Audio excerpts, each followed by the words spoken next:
we? How are we? I feel like Mr. Rogers, like I'm taking off my daily jewelry and putting on my Reiki jewelry, and it is what it is. So hi.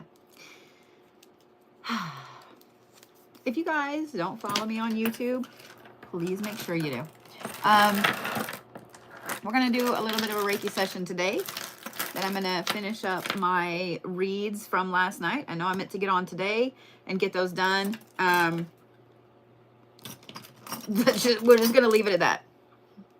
It was a day. How are you? Did you have a good day? Did you have a weird day? Did you have an okay day? Like, is you okay? Are you good? It's been a very interesting day here. So, you know what?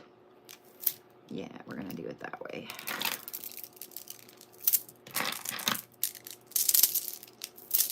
So, I am going to ask you guys a big favor. If you don't follow me on YouTube, for those of you guys watching on TikTok, please, please do so. Yeah. If you guys are joining in on TikTok, make sure you follow me. Let's see if we can hit 600,000 followers tonight. That would be fucking epic. I have a lot of really cool announcements and shit for this evening. And yeah, are we ready? Let's go. Let's go. Just like always, you guys can do these first 6 hand positions with me. The only thing that I require that you do is to take 6 deep breaths. Okay? Every time I say take a deep breath, take a deep breath. Okay? Ready? Deep breath.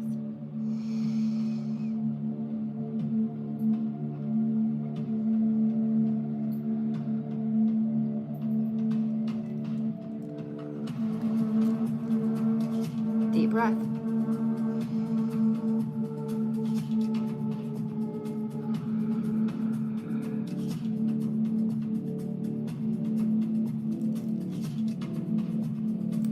Deep breath.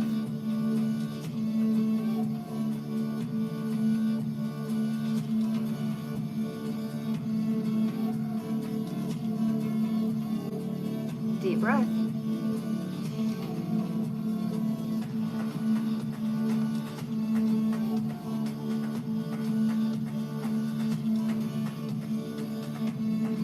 Deep breath.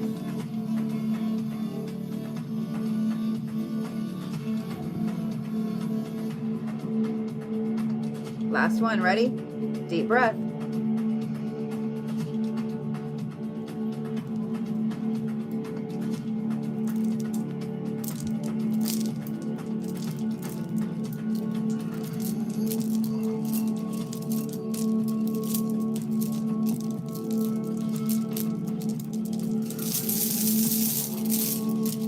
Don't forget, guys, if you're a dick or if you're downright creepy, you will be muted and or blocked immediately.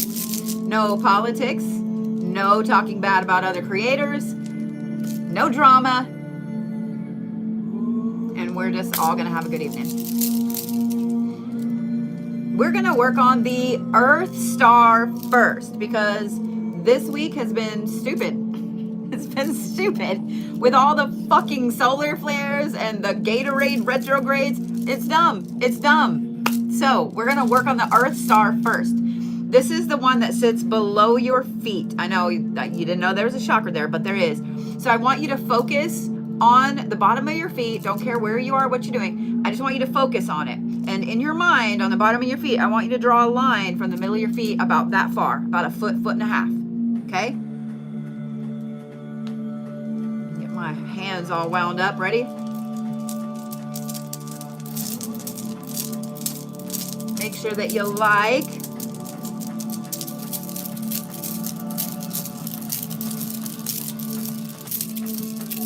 For those of you guys on TikTok, feel free to do my favorite part. Thank you, Jess. Thank you, Jackie. For those of you guys on YouTube, please make sure you do my favorite part over there too. If you don't know what my favorite part is, that is just to put something in the chat that you needed to hear at your lowest. You feel like someone else needs to hear. The world is insane right now. Everybody needs encouragement. Everybody needs motivation. Everybody needs a friend.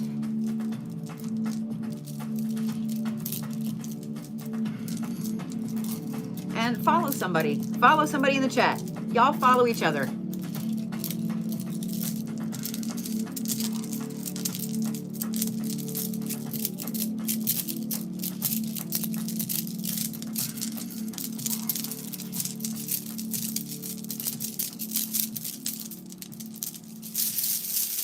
All right.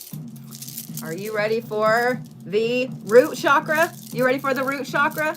We just did a little bit on the soul star just to kind of bring it into alignment. Now we're going to work on the root chakra. So all I want you to do is just focus on your feet. Just focus on your feet.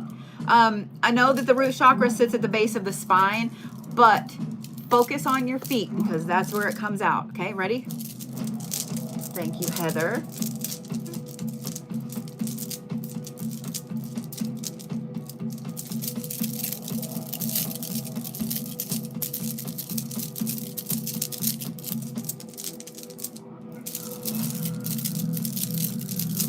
Welcome in for the Reiki.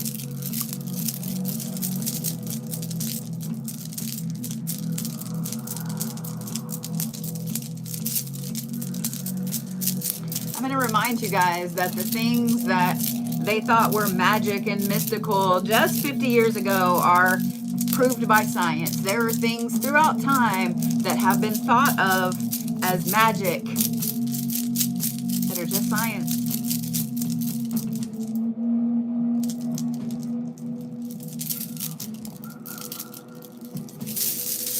We're going to take this one off. I don't like how it's, yeah, I don't like it. Better.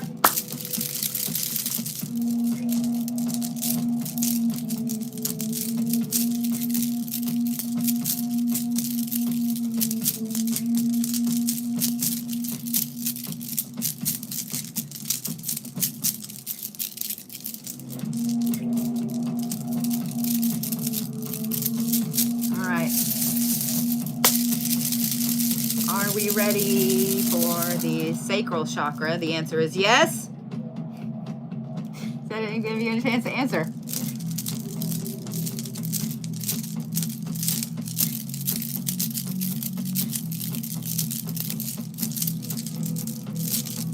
The boof be boofing tonight. I decided that the more certain people make fun of me for the boof, the higher it's gonna be.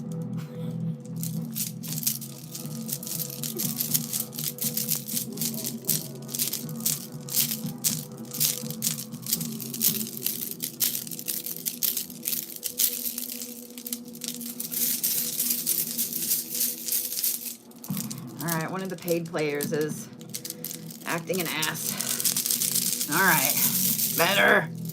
Solar plexus, yes. Yes.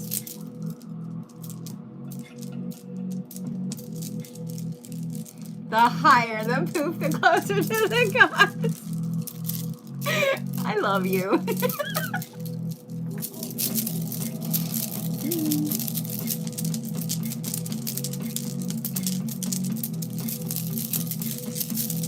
No, my hair is actually this long.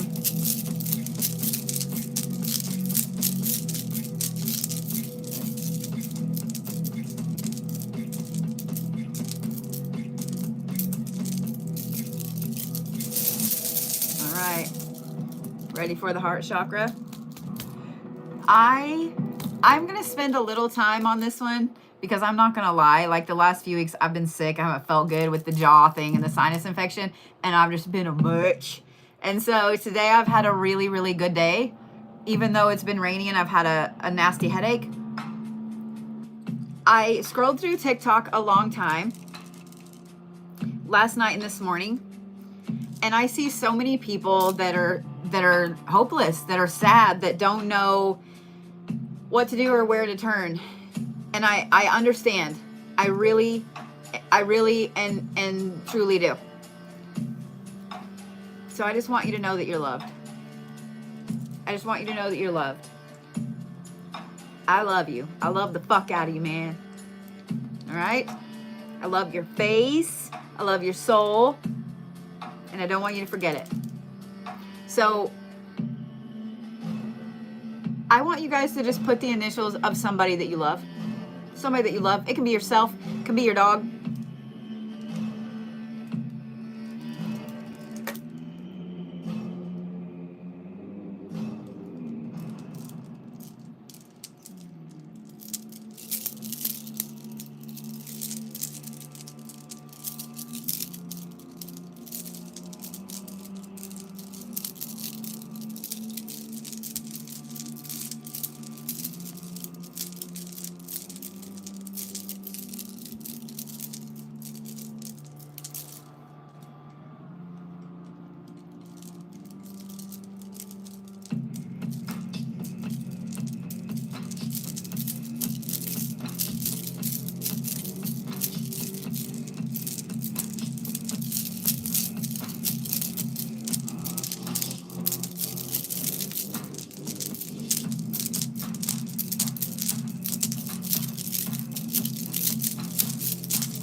I know you guys on YouTube are not trained yet. That's fine.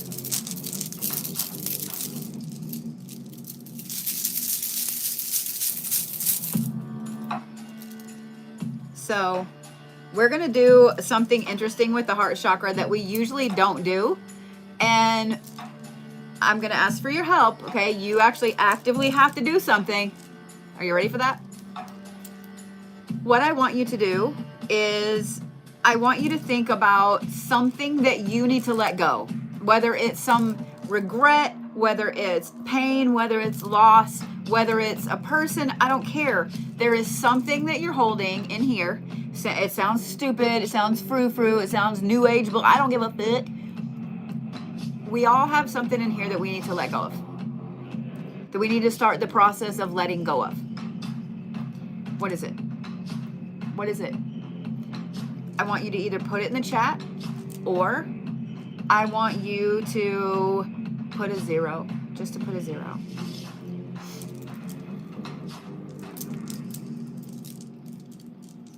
You guys on YouTube can go ahead and just block that person.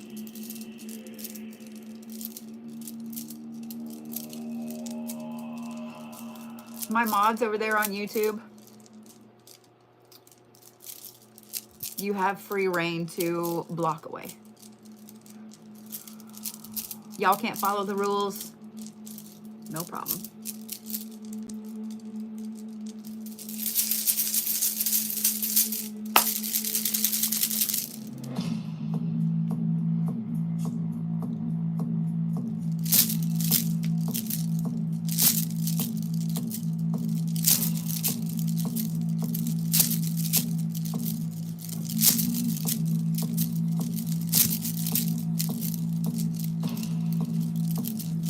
Isn't it funny how whenever I have the moments where I'm talking about being kind to each other and loving each other because everybody's in a hard spot, that's exactly when the trolls come in and want to prove me correct by trying to prove me wrong. I love it. I love it. All right. We ready for the throat chakra? Yes? I feel like y'all need to be all spicy all the time, except you trolls who need to come out with some better shit.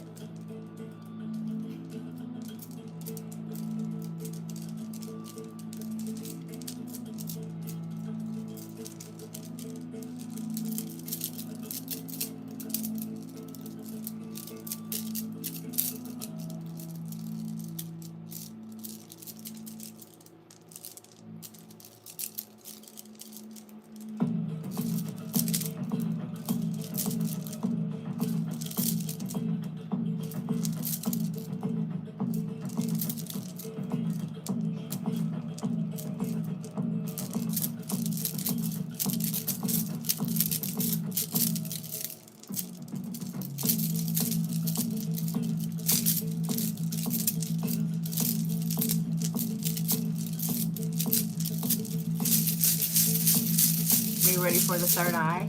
Yes? Yes, we ready for the third eye?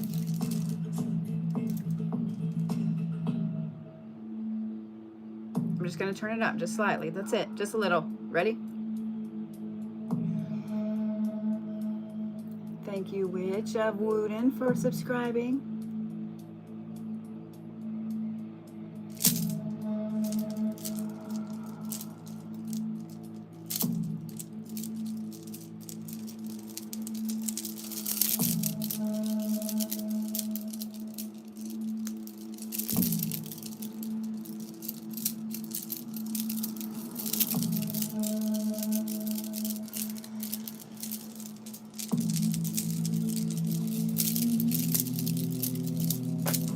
Ready for the crown?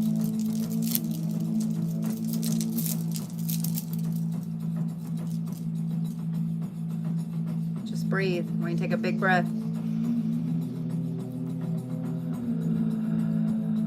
I want you to just focus on the top of your head for a minute. Just focus. That's it. Just focus.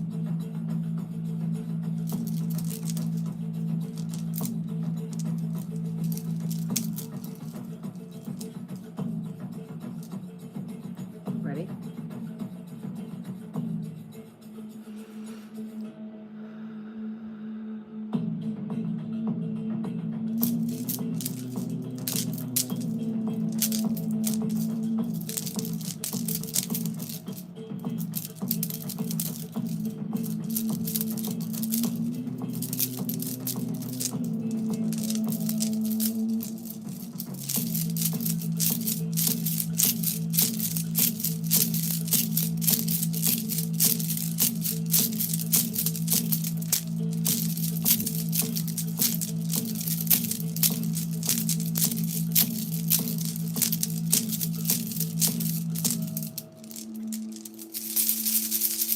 Turn the fan on. Y'all are gonna have to excuse me for just a second. I'm gonna die. All right. We're gonna, you know what? We're not gonna do, I was gonna do one side and then the other, but we're not gonna do that. We're not gonna do that. What we're gonna do instead,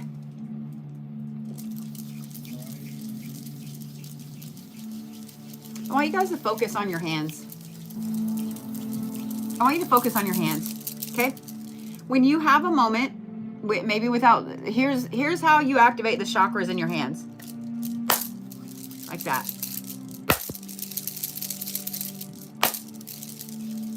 Or, let's say someone's sleeping next to you and you don't want to wake them up. You literally can press, okay? You can press each part like this. I want you to activate the chakras in your hands, okay? I forwarded. That one song is too slow. Here's why. There are a lot of hateful motherfuckers out in the world right now. A lot. They're everywhere. Y'all want to see some? All you got to do is head to YouTube and look at the comments. There's a lot of really hate-filled people right now. By activating the chakras in your hands, and I want you to start doing this before you go into school, before you go into work, before you get online, before you do anything, okay? All you got to do, clap and rub for a minute, that's it, okay? By doing that, it will help the energy in your hands be stronger, whether you practice Reiki or not. Just because you don't practice Reiki doesn't mean you still don't have all the fucking chakras, okay? It will help you to put up a shield. Okay? It will, I promise. It'll help you to put up a shield. It will help you know who needs a kind word, who needs some love.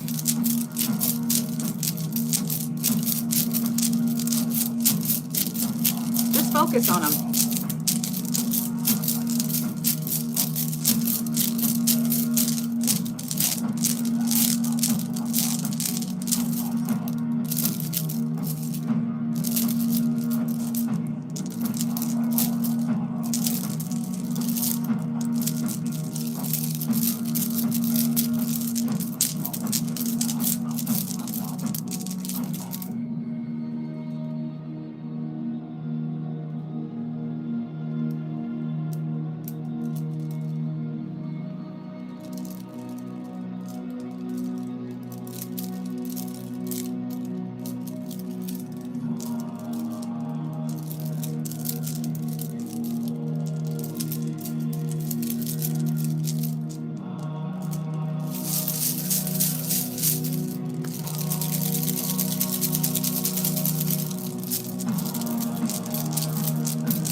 guys for all the shares, all the likes, and all the new follows.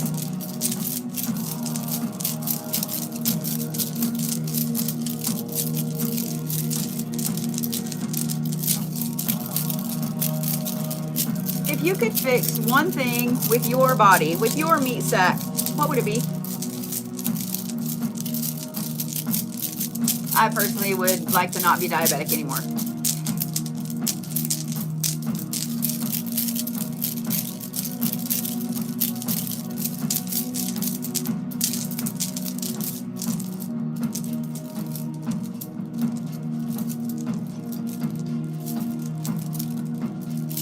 And I want you to notice in the chat how many people are going through the exact same thing you are.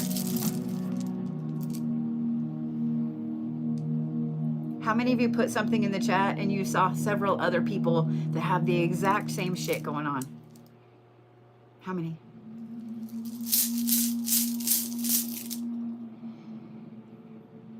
How many? How many of you, when you saw somebody else with the same exact problem that you have, how many of you kind of feel not alone? How many of you suddenly feel like you're in an elite group of meat sack broken tours? I'm just saying.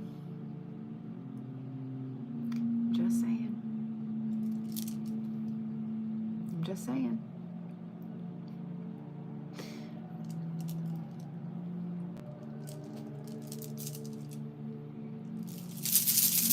I know that we're going to change this to the next one too. I know that there are a lot of things out there that are meant to make you feel like part of the collective. I love seeing the things that show you how tiny the earth is and the universe and stuff. But you know what? All of that aside, yes, we aren't even grains of sand in the universe. We're so tiny. However, it doesn't mean that you're not powerful. It doesn't mean that you're all alone. It doesn't mean that you don't matter. Because you do. You matter way more than you realize.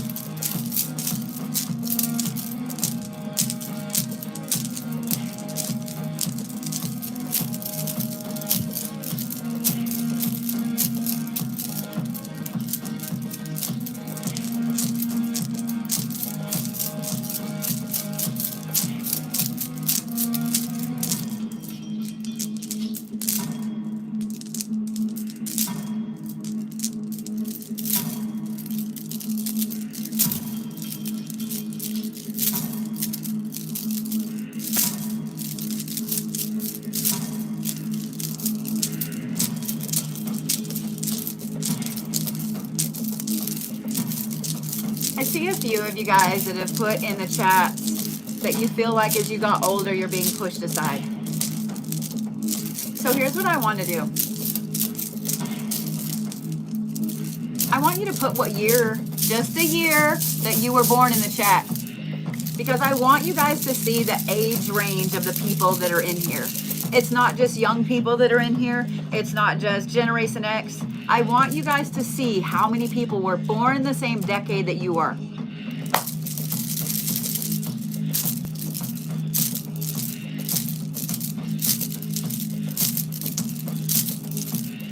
And how not alone you are.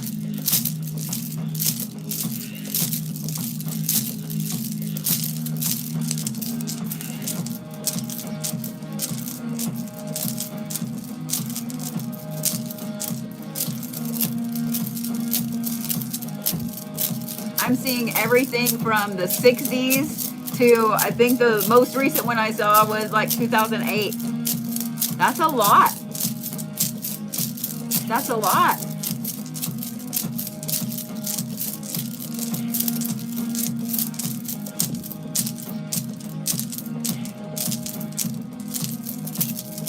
(2009)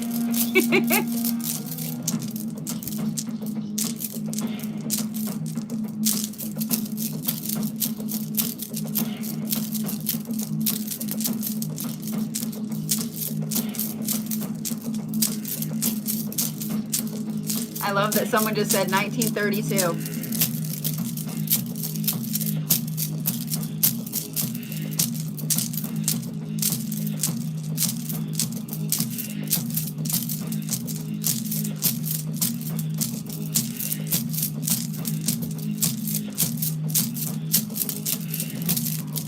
love you right back.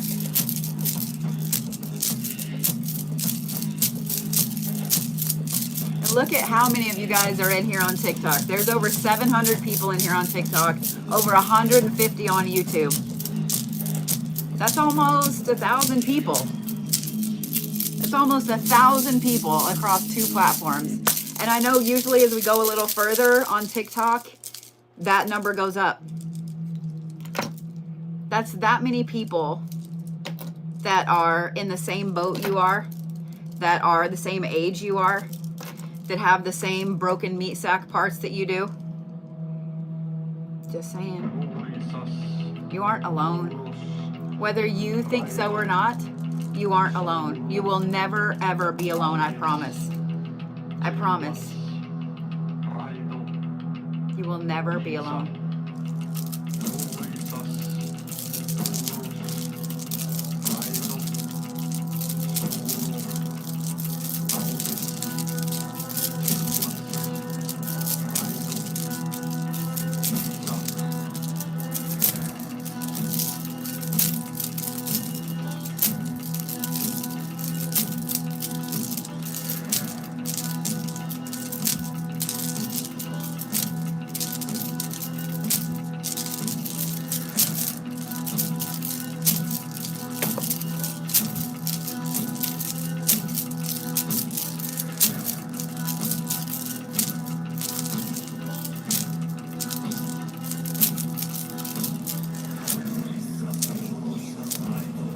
Thank you for that.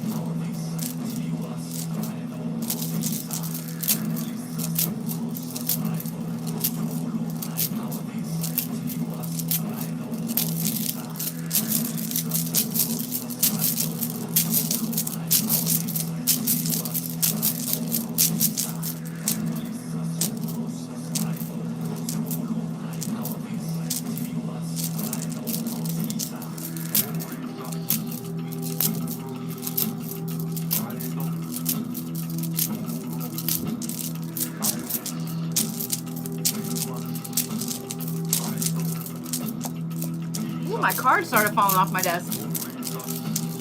Okay, that one's cute. Thank you.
Love all the blue hearts over there on YouTube.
Are you breathing?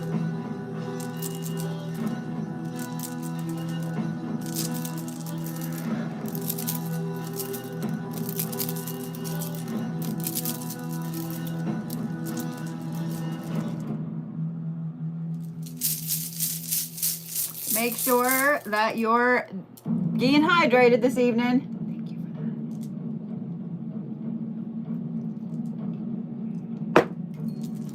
that. You ready to let go of some shit?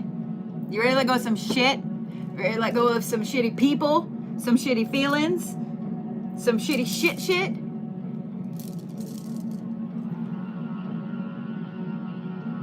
What are you letting go of, my friends?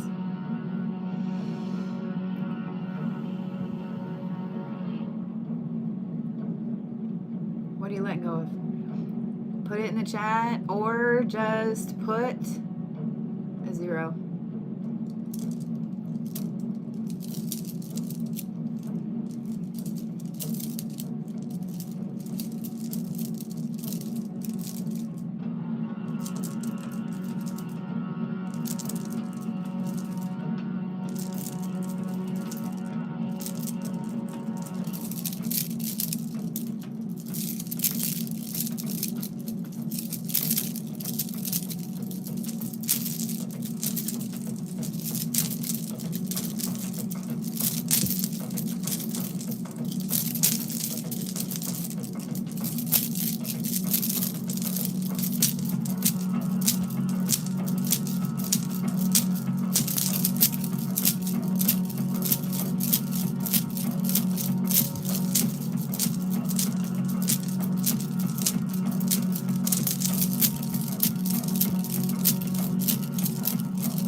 If you're getting teary, it means it's working.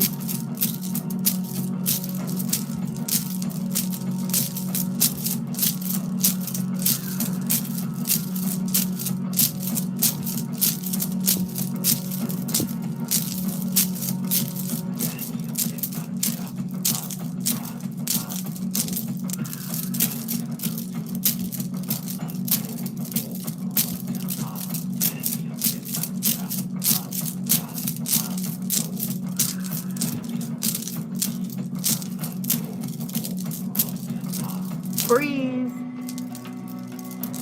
Breathe.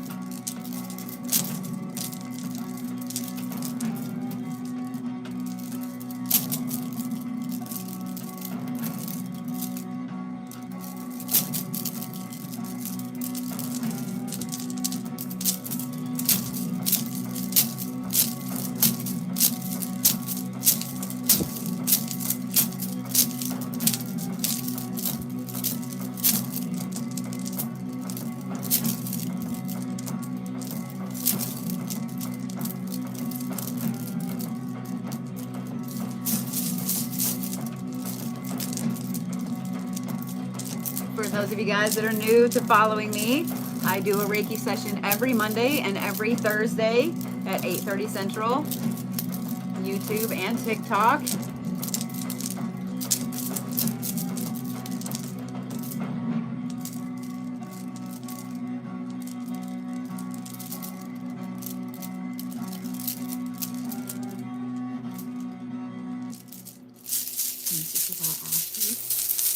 You guys breathing? Take a big breath, like the biggest breath you can take,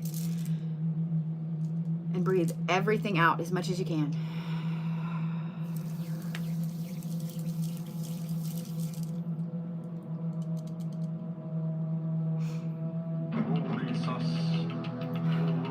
Just breathe for a minute. That's it. Just breathe.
if you guys are about ready to get ready for some manifesting, because we're going to talk about that here in a minute.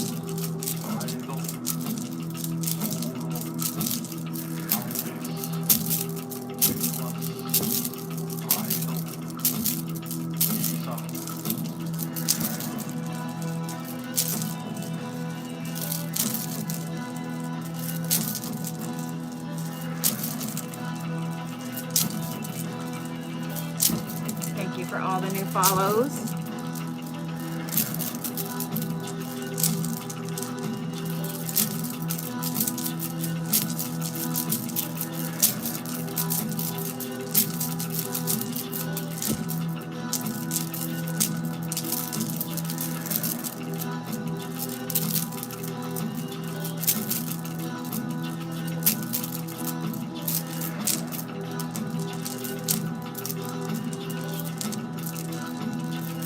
Breathe.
Julian, I appreciate it.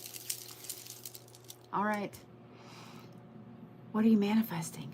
What are you manifesting tomorrow in just a few hours? Some of you guys, it already is if you're watching across the pond. It'll be 4/4. What's interesting about tomorrow is that it's 4, 4, 9, technically. 2, 0, 2, 5 equals 9. 9 is endings. It's balance. It's everything coming together. I know that all week we've been talking about, especially on Monday, we talked about what are you guys letting go of? What are you guys getting rid of? What's going away? What are you manifesting? What are you manifesting? Now, I want you to do two things, okay? One, I want you to put it in the chat. And two, I want you to assign it a lucky number. Okay? I want you to assign it a number. So that way, when the universe shows you this number, you go, I see you. Okay?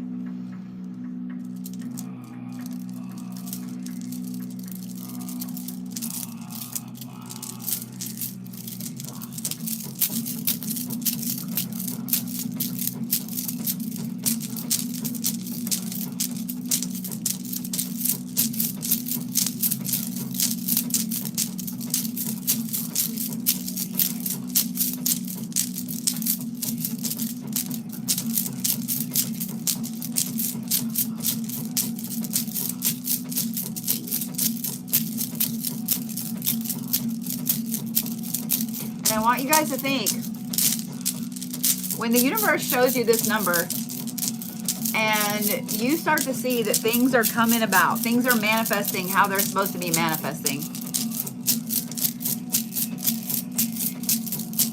what are you going to do? What are you going to do to be grateful for that? You don't have to put it in the chat. I want you to keep assigning your lucky numbers. Where the hell did y'all? Okay, I wasn't doing it on YouTube, but maybe it's just the camera trying to keep up with me. Or maybe it's ghosties. I don't know. Anybody else see it?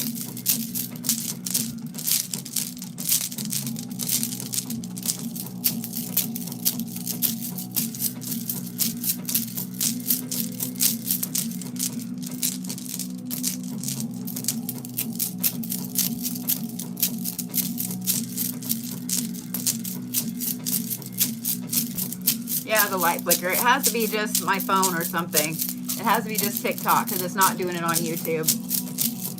At least not that I can tell. Those of you guys on YouTube will have to tell me if it's doing it there too.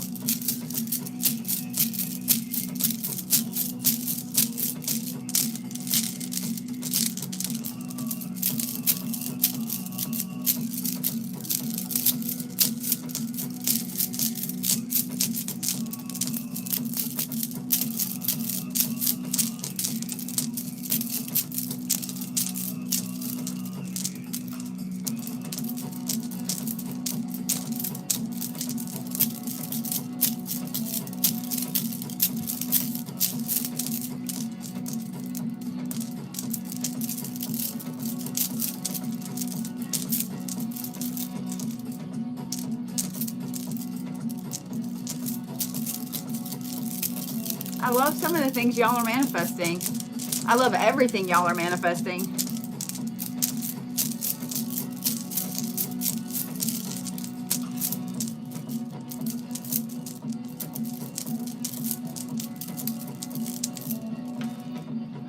My arms are about to go rubbery, so we're going to turn this down for a minute. And before you guys all skedaddle off, now that Reiki session is over, I just want to remind you of this.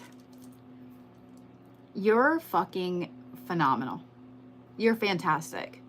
There's not anyone that is like you, and there will never ever be anyone like you. So many billions of perfect things had to happen for you to exist. Don't forget that. Don't forget that. So many billions of perfect moments had to exist for you to exist. And I love you. I love you more than you guys will ever know. I'm glad somebody said, did I miss the big announcement? No, you didn't. Are you ready for the big announcement? You ready for the big announcement? So as you guys know, Sass and I have gone to some very interesting places. We've done a lot of filming, a lot of paranormal investigations. Tomorrow on 4/4, we will be launching a whole new type of paranormal reality show that you can watch for free on YouTube. So don't miss it. Don't miss it. We struggled for a while with the name. I'm not gonna lie. We did, because we wanted something cool, but funny. And then we were like, well, do we do it in Latin or we do it this way? What do we do? And eventually we just got really stupid with it, and something popped out that was fucking phenomenal. Are you ready? You guys know that we visit haunted locations. We visit haunted hotels. We visit weird places out in the middle of fucking nowhere. We visit haunted highways. Tomorrow we will be launching, you ready? High Beam Hauntings. We will have the first episodes out this weekend. The introduction will be out tomorrow, plus one of our first episodes. You guys can come watch it with us. For those of you guys that are subscribing anywhere on YouTube, you will also get backstage footage, some of the cool shit. Some of you guys said your mind is in the gutter. Ours was too.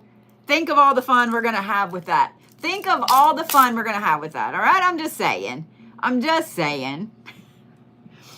Next weekend, we will be at West Virginia State Penitentiary. There is a horror and paracon. You guys can come out, meet us both, say hi. Come investigate the penitentiary with us. Tickets will be available on Monday. There was an issue with the ticket provider. Tickets will be available on Monday. If you are like, I can't go to West Virginia, no worries, because guess what? We got you. You can watch on YouTube. You can totally watch on YouTube. If it's in your neck of the woods, come out and say hi. You do need to get a ticket to the Paracon. I have no control over that. You do have to get a ticket to the Paragon, but it's a 3-day Paracon. You can sign up to go and investigate the penitentiary. I'm super stoked. I'm super fucking stoked. So, with that, I'm really excited. Sass is really excited. We have a ton of amazing places that we're going to this year, and I can't wait to share it with you guys. But I wanted to tell those of you guys that are loyal followers, you're here every single live, every single Thursday, etc. I wanted to give you a sneak peek of what's being released tomorrow. Thank you. Is that revelation? I love that. Revelation paranormal. That's phenomenal. That's phenomenal. Sass is really excited. Don't let her tell you she's only kind of excited. She's really excited. She's really excited. So, yes, I am so excited. I'm so glad I got to meet you too, Tabitha. So tomorrow we will be launching the entire thing. Nothing is up yet because we wanted to wait till 4/4 to do it. We've been working really hard on a lot of trips and filming and all kinds of shit. We've been working really hard on it. So yeah, it will be released tomorrow. I will have a video out. Don't miss it. Don't miss it. Yes. All right, guys. I'm going to finish up the reads from yesterday. And if you guys want to get on the list for Oracle consultations, I'll be doing them again Saturday and Sunday. You can get a ticket now. The tickets for tonight, I'm just finishing up. Oh my God, I didn't know they did gifts on YouTube. That was so fucking cute. Thank you. Thank you. What time will it be? We will be releasing that at 4:44 Central Time tomorrow. That's when the first episode will go live. Just saying. Just saying. So, I'm excited. Just a little excited. I mean, of course, we got to do all the fours, right?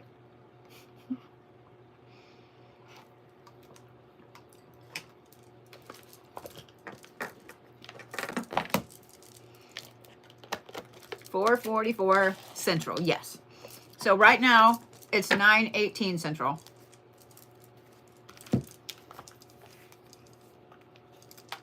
So if you're in Eastern time zone, that will be 5:44. If you're in Mountain time zone, that'll be 3:44. If you're in Pacific, that'll be 2:44. For those of you guys that are waiting on mediumship reads, if I owe you one from this week or last week, those will be getting done on Monday. If you guys pay attention to the chat, my mods are posting all of this good stuff for you. Ooh, what's the best color of candle to manifest tomorrow? Look at you. That is a fucking phenomenal question. To be honest, blue or green? Blue is a road opener. So let's say you feel like you've had a bunch of blocks standing in your way. Blue is perfect. If you have money, if you have health issues, if you have grounding or home issues, green. If you are like, dude, all I got is a white candle, do a white candle. Do a white candle. You can do every single color of candle that you want. Do as many as you want. Do them all. Of course you can do both. So let me give you guys a quick rundown of what the colors are for, okay? White is for clearing things out. White is for a clean slate. White is also to connect you with the divine for spiritual aspects. Black is for banishing. It's for protection. Blue is a road opener. It's for communication. It also is for inner peace. Green is for money, health, earthing, grounding, etc. Brown, I saw someone mention brown. Brown is for the home. It's also for justice. Orange is for ideas, creativity, communication. Yellow is to break outside the norm. Yellow is really interesting. It has a lot of different meanings. Yellow is for intelligence, for focus. Pink is for love, self-love, friendship. Red is for lust and passion and action. So if you have a red candle and you're like, bitch, I am ready to go with this new job, do a green and a red. Gold is for money. Gold is also for divine masculine, connection to the sun. Silver is for your spiritual self. It is for the divine feminine, connection to the moon. Purple is spirituality. It's also nostalgia. royalty. So, yeah. Just saying. Gray. Gray is a good one. Gray is for sophistication. It's for balance. It's for neutralizing a situation. I love using gray candles. Like, okay, let's say that there's a situation like family drama. We all understand family drama. Let's say there's a family drama situation. I would do a brown candle for protection for the family, so everybody calms down. And I would do a gray candle because gray is to help neutralize a situation. So, all right, let's see here. Who did I not finish? All right, so here's who's on my list for tonight, okay? I mean, light them all. Here's what I'm going to recommend if you're like, bitch, I need every color. At the store, at the dollar store, at Walmart, at wherever you go shop, you can find birthday candles that are white with a, you know how they look twisted and they've got a color on the outside, but they're white on the inside? They're usually what, like $1.50 for a box of those with all the colors? I'm just saying what I'm saying. I'm just saying what I'm saying. You don't have to spend a crazy ton of money. You don't. Starting next Monday, because everybody is broke as fuck right now, and we're probably going to get broker, I'm going to start releasing videos on budget witchcraft, on what you can do with shit you already have in your own home, what you can find literally outside your front door, the cheapest shit you can do with the most powerful punch. Yeah. Because I love to be bougie, and I just happen to have a store full of shit that I can use. And I know that it's hard. It's hard. Not everybody has access to that. But I guarantee you, you've got birthday candles in your junk drawer, don't you? I guarantee you that there's a clearance aisle at your favorite store, and after every holiday, they're clearing out different colored candles for cheap. Am I right? Am I right? I'm just saying. Just saying. All right. So Ellarose, Erin Scott, Katrina S, Kelly Jo, Lauren B. I don't know why I said it that way. Kelly Jo, Renee, and Sammie. That's who's on my list tonight. These are the rest of last night. Yes, I will do a lot of this in between them. If you want to get on my list for these same type of readings, I will be doing them Saturday and Sunday. Tomorrow, however, I will be doing sigils and warding and artwork. Okay? Just saying. Just saying. All right, Ellarose, you ready? Are you moving and why? Are you moving to a certain place and why? Make sure that you guys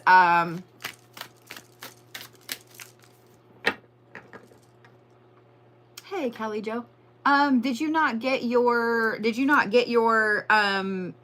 thing for your candle? If you didn't get it, will you send a message and we'll get it resent to you? So yeah, we'll get it resent to you.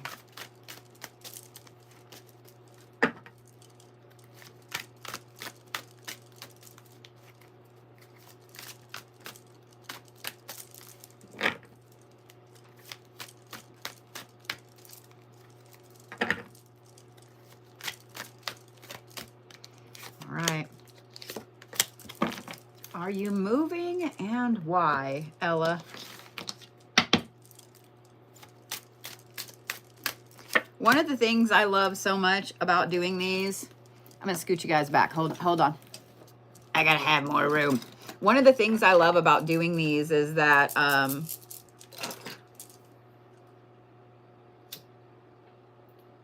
it gives me a chance to talk to you guys, to give you a little bit of advice, to do some fun things. I hate this lighter. It's a hazel shot. You'd think I'd get the other one from down there. From downstairs. Y'all are like, down where? Under your feet. I want TikTok to think I'm promoting bullshit. Last time I showed myself lighting incense, some TikTok flagged me for tobacco. I was like, what? What? All right. For those of you guys that are subscribers, whether you're a subscriber on TikTok or a member on YouTube, I hate that it's different. Why can't we just have the same? For those of you guys that are subscribers and members, on Wednesday morning, there will be office hours for you guys. So if you just have questions, now here's the thing. Come prepared with your questions. If it's just, what does onyx mean? You can Google that. You can Google that, okay? You can Google that. So if you guys want to know what a stone, a crystal, a color means spiritually, here's what you do. Open your little thing, put in Google, spiritual meaning of onyx, spiritual meaning of mugwort, spiritual meaning of the color black, spiritual meaning of a horse, and you will get all the things. You will get all the things. So if you guys have a spiritual question, if you have a witchy question, if you have a paranormal question, like, hey, this situation happened, I need help, what do I do? Come to the office hours, okay? This is not for readings. This is not for me just giving you stuff you can find on Google. This is, hey, I keep seeing this weird little black shadow ball in my living room. What the fuck? What do I do? I got you. I got you. Okay? I'm just saying. I'm just saying. All right. Ready, Ella? So your first part of your question is, am I moving to Australia? Which is this line here. And why is the top line. Are you moving? This is transformation. This is where I say you can't make this shit up. Creativity and eternal charisma. Are you moving? Apparently, now here's what I'm going to say before I read this. I can't say yes or no if you're moving. I can't. You're the only one that can say that. For questions like that, you know if you really want to undertake a move. Moving sucks, but it's also so exciting at the same time. So no one can say, oh, yes, you're going to move, or no, you're not. I'm sorry. I'm going to go ahead and stand on that with my whole chest and call shenanigans. For someone's like, oh, yes, you're going to move. Because you know why? Let's say that you're planning, you're like, you know what? I'm moving to Australia in May. Okay? You're determined, right? Well, the universe needs you to stay here where you are until July. So you ask somebody and you say, hey, am I moving to Australia? And they say, yes. Yes, you do need to move to Australia, but not until after July, right? So they're going to give you the answer, yes. And you're like, yeah, I'm moving in May. Yeah. So you start doing all the things. And then the universe starts putting stuff in your path. Like, no, I need you to stay here right now. So May comes and goes and all of your plans to move and then you get discouraged because you're like, well, that bitch told me I was moving and I'm not. You didn't ask if it was in May, did you? You just asked, am I moving to Australia? Yes. So no one technically can say if you're going to move or not. That is you, okay? I'm going to give you another example of why I'm saying it that way. Let's say you decide, you know what? I am going to move to Australia. And you start looking for a job. You get hired. They're like, yep, come over, come on. So you sell all your shit and you move to Australia. Well, let's say that your first week at the job, they're like, dude, you're fucking awesome. And we actually have an office in Tokyo that we would like you to go to. I'm just pulling a random city out of my ass, okay? That we would like you to move to. Did you technically move to Australia? Yes. Are you staying in Australia? No. Let's say that you do end up moving to Tokyo because this is such a great job and you can't not take the job, right? Tokyo is where you're actually supposed to be. Maybe Tokyo is where you find your soulmate, your purpose. It's where you're able to move forward in life. So be careful when asking questions like that. I'm not wagging my finger at you, Ella, I promise. But be careful when asking questions like that because some people are going to give you the immediate answer of yes, you're moving. The reason I say that is because of these cards. What's funny, they do that in Australia a lot. When I was 20, before I found out I was pregnant with Brody, I actually started the process of moving to Australia to be a teacher. And then I found out I was pregnant. And then I really found out about spiders over there. And I love you, Australia. And I really, really would love to come and visit. But I know we have a lot of spiders in the US. Like I do. But that fucking huntsman spider y'all have, how did you grow that? How did you grow that? The fuck even is that? That bitch bites through boots? Ugh.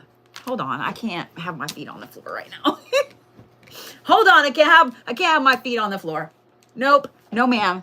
No ma'am. How did you guys grow that? How did that?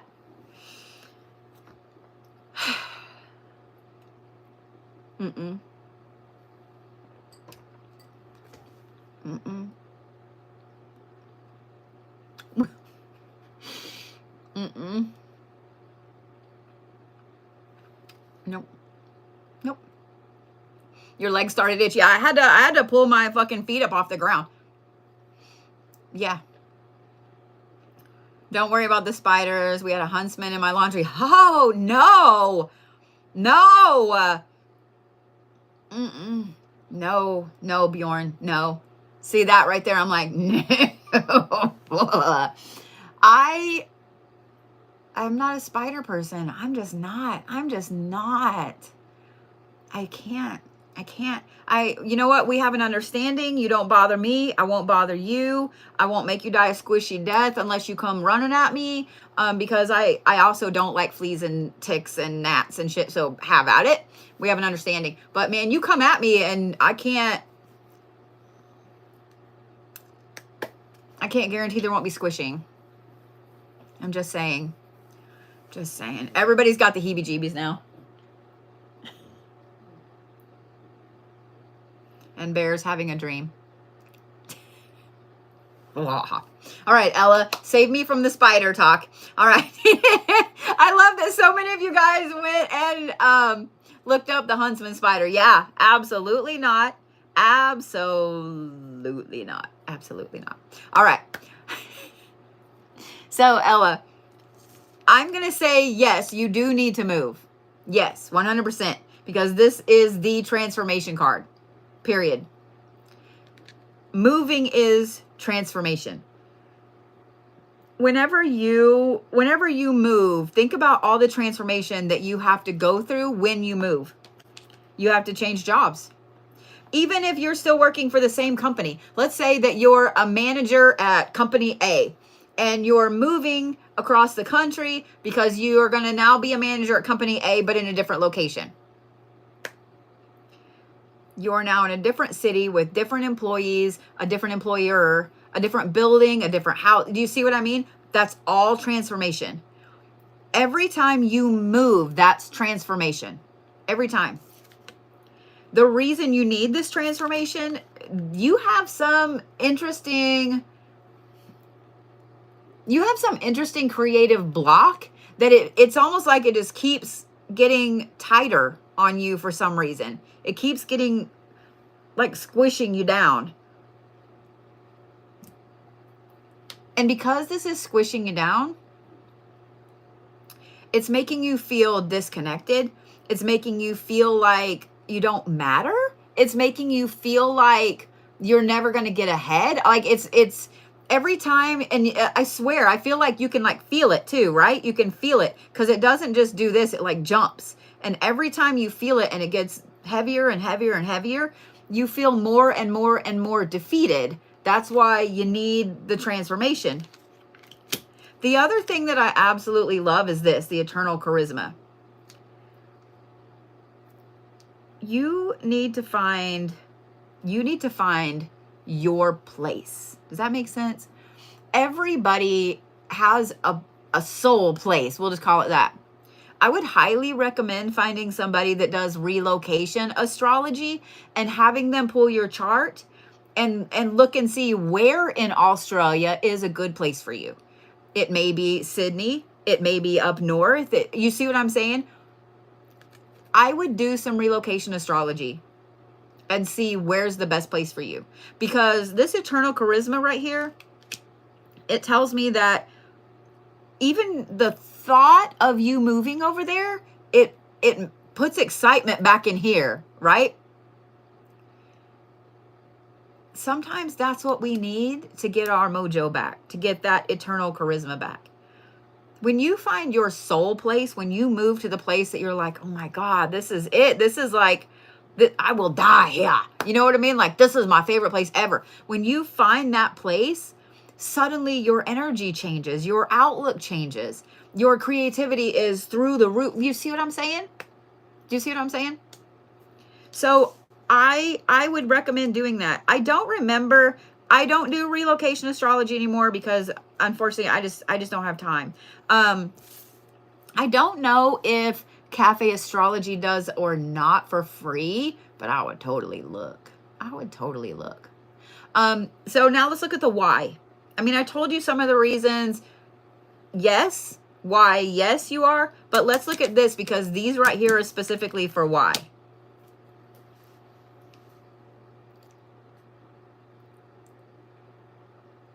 Are you ready for this? I turned this over and I was like, you can't make this shit up. Y'all watched me shuffle. Why are you moving? Transformation. Resurrection. How is it you got transformation of am I moving and then why? Resurrection.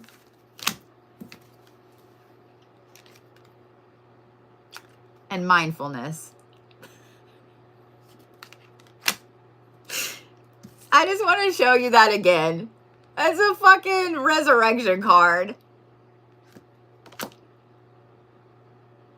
I don't even know that I need to read those to you.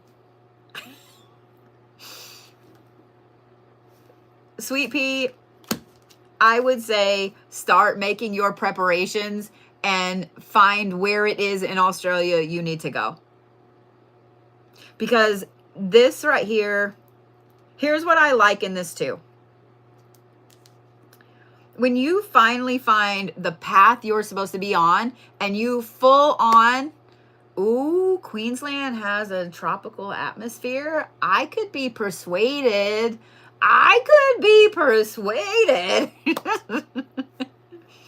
Just saying, I could be persuaded. When you find the path you're supposed to be on and you full on step on it with both feet, like, you know what I mean? You full on are like, you know what? I'm going to step out there. Your whole everything changes. Your energy goes through the roof. You feel more powerful. You feel more connected.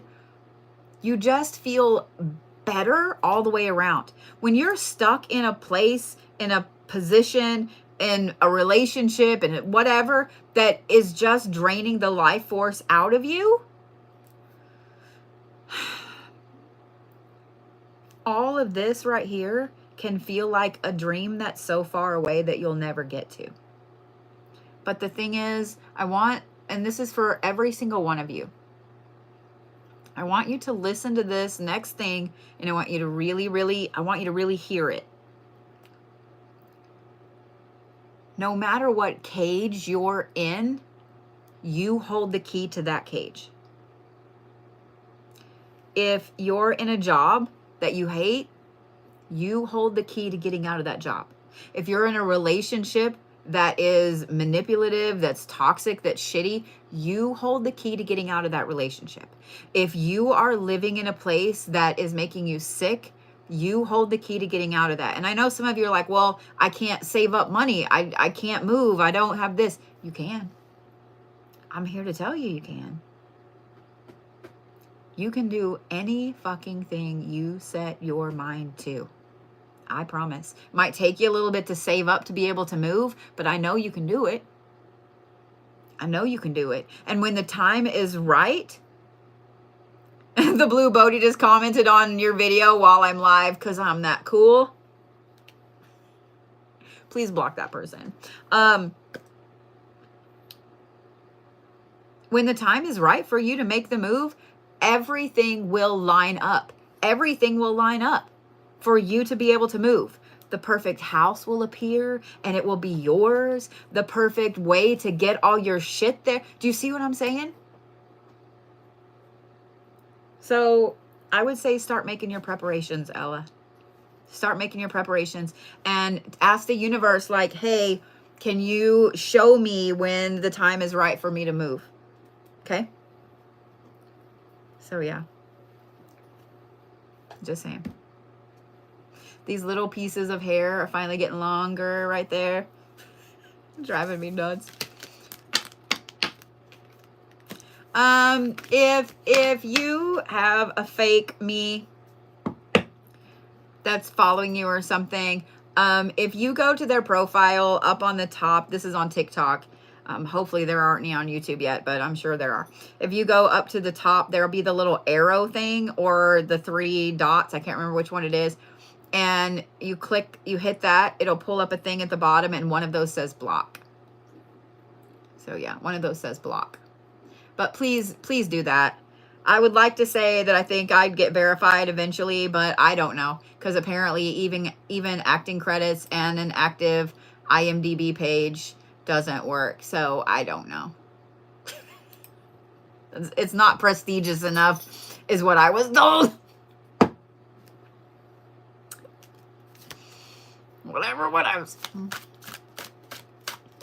Yeah, if you have any account that says the Blue Bodie that is following you that is not this TikTok account, please block that person. I do not have a second account. Yeah, I do not have a second account. All right, Erin Scott, should I change my job?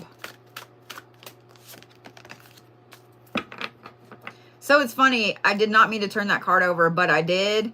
And I'm going to show you before I ever draw the other ones. This is the redemption card.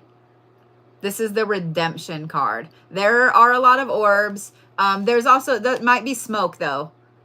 I do have some incense going, so it might be smoke. But how many of you guys have noticed weird shit going on? It's been storming here. Brandon, I know you're in Oklahoma. I know you've got also had a lot of rain and stuff. I noticed that with this last, here's the crazy flag while I'm drawing for Erin. You guys ready for the crazy flag? I've noticed we had some weird solar flares last week. We just had another one today, but we had some very weird solar flares last week. And it's caused a lot of issues with technology. Of course, we have mercury in the microwave and all that shit. But, the dreams have been insane. The dreams have been really weird. Psychic abilities have been weird. I would be interested to know, because you know the CIA studies remote viewing and all of that stuff. I would be interested to know how it's affecting their current batch of remote viewers, because here's a rabbit hole for y'all to fall down. The CIA actually released their findings, and I found this several years ago because I was looking for something else, but they released some findings that they found when there was heightened solar activity, that their remote viewers, they call them something else in the paperwork, but their remote viewers had one of two things happen. Okay, either their abilities completely got shut off, like off, or they were heightened to a point that they almost went insane. So these solar flares have been really interesting because the dreams have been crazy. The psychic abilities have been weird off the charts. And how many of you guys have been seeing a lot of shadows out of the corner of your eye? Not normal ones, but little ones or things that out in the middle of the day. Like how many of y'all have been seeing that over the last few days? Just saying. I'm just saying.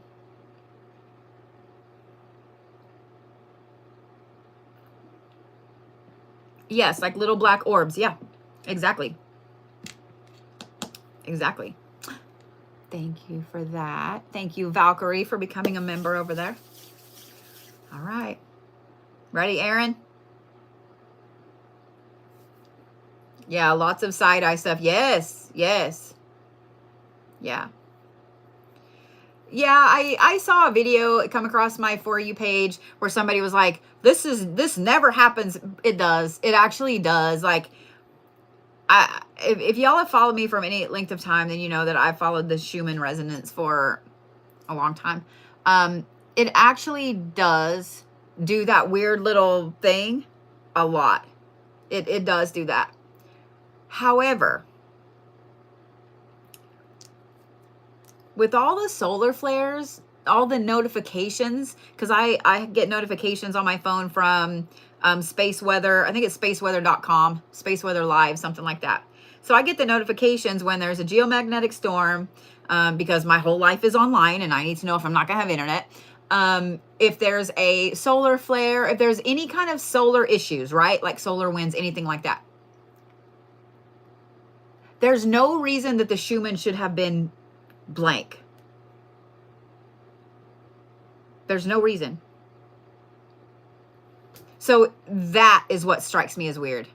That is what strikes me as weird, because and when you look at the solar events that happen, either the winds, the flares, the geomagnetic storms or whatever, and you can look on it, I'm pretty sure it's spaceweather.com. You can look on it and it'll give you okay, this will be here in 24 hours. This will be here in 48 hours. You know, it'll give you like a generalization of when it will hit. But yet it's not showing on the Schumann resonances. I'm going to call shenanigans. I'm going to call shenanigans.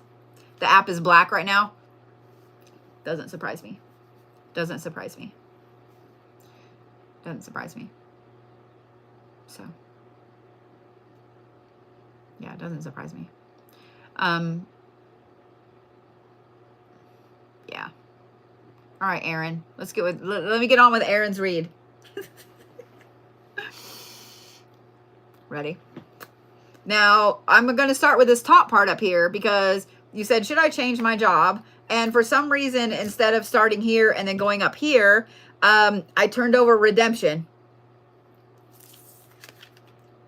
And the card that goes with that is equilibrium. So the answer to should I change my job is a yes, a yes. And we'll talk about why with these other cards. Redemption and equilibrium. So what this tells me is the job you're in has you absolutely beat the fuck down.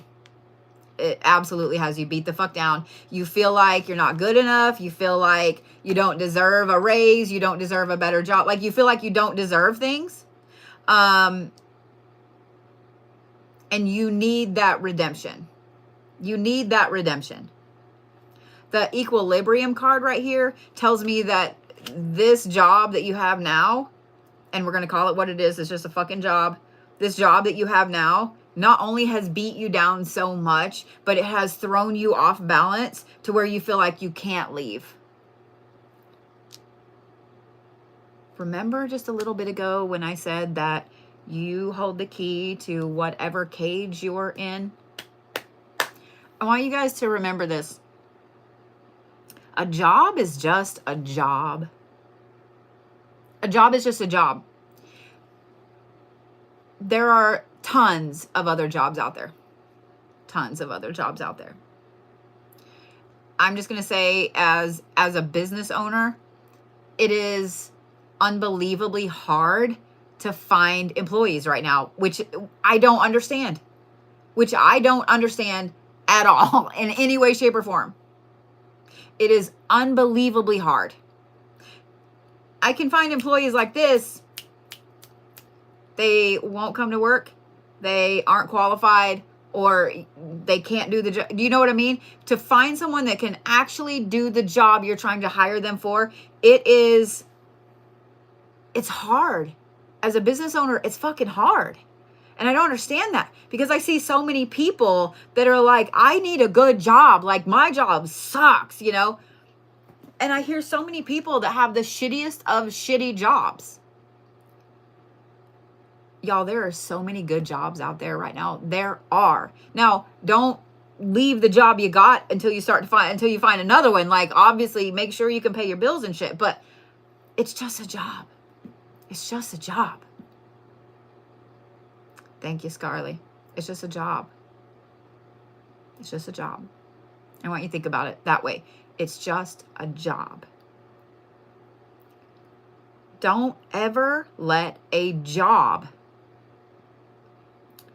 beat you down so much that you feel like you have to jump and do whatever you need to do to keep that job.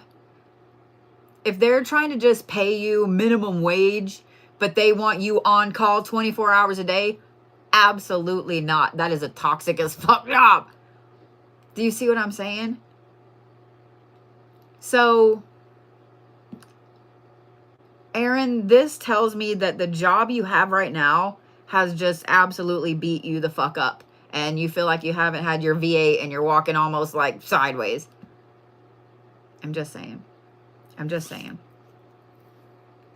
Let's look at why. Well, I don't know that this is why, but let's look at the other.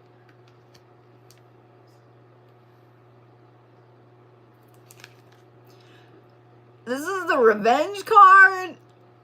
I don't know if I even want to turn over these other cards. Erin!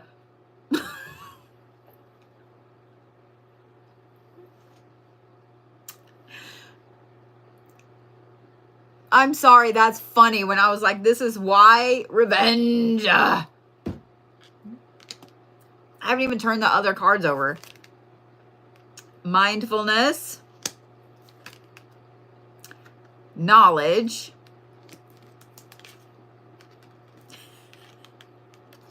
And safe travel. I'm sorry, the revenge aspect cracked me up. So it's not revenge on the current boss, revenge on the current job or whatever. There's somebody that you feel like you have to prove a point to. And it's not just you, Erin. It's somebody else. You feel like you have to prove a point to this person. You need to find a new job for these 3 reasons. Mindfulness, knowledge, and safe travel. 1, mindfulness. When you're in a shitty job and you feel beat down all the fucking time, when you get home, even though you're home, you're in your safe space, you still feel beat down. You don't want to do any cleaning. You don't want to do any self-care. You don't want to do any hobbies. You don't want to do anything. Like, you just want to kind of melt into the couch or into the bed, and that's it. Like, you don't want to do shit. So it's really hard to practice mindfulness. It's really hard to grow as a human because you're so fucking beat down because your job's a fucking bitch. Knowledge is the next thing. If you're so beat down from your job, then you don't want to go home and read a book. You don't want to go home and take a class. You don't want to do anything on your free time that requires brain cells because your job has already melted them. If you have a job that you like, if you have a job that you're excited to go to, then you're motivated at home to do more shit, to be mindful and to learn. It makes you more motivated to learn about the shit you want to learn about. The safe travel one, though, that tells me that you really want to be able to do shit. You want to be able to travel. When you're so beat down with your job, your health is bad. It does. The stress and the anxiety will eat away at your health until you have a nasty chronic illness. So then you don't want to travel because what if you get sick while you're gone? Also, if you don't know how your boss is going to act, if you're like, hey, I need to take off work Friday for a couple hours. I'm going on a weekend vacation or whatever. Thank you, Stephanie. I'm going on a weekend vacation. And they say, well, if you don't show up, you ain't going to have a job on Monday. Well, okay, then I'll be here and I'll stress out about trying to leave. So then you feel like you can't go on this little weekend vacation because you might not have a job if you leave early or if you're 5 minutes late. Do you see what I'm saying? I 100% think you should change your job. 100%. Put together your resume, get it all polished up and pretty, and go for it. Go for it. Okay? Go for it. So the answer is yes. Go for it. Thank you, Stephanie.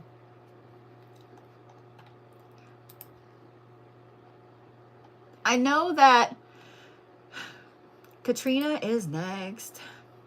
Angel is going to be the last one on my list. I just saw that one. I want to say this. Depending on where you live, you may have to drive a little further to find a job. You may have to. So I disagree with that, Nina. Nina said all jobs are the same no matter how many you change. I just changed my mindset. I agree with you that changing your mindset is key, but not all jobs are the same. Not by a long shot. I have worked in some places that were so fantastic. They're so fantastic. And then I have worked in some places that made my soul feel like it was shriveling up like a shrinky dink.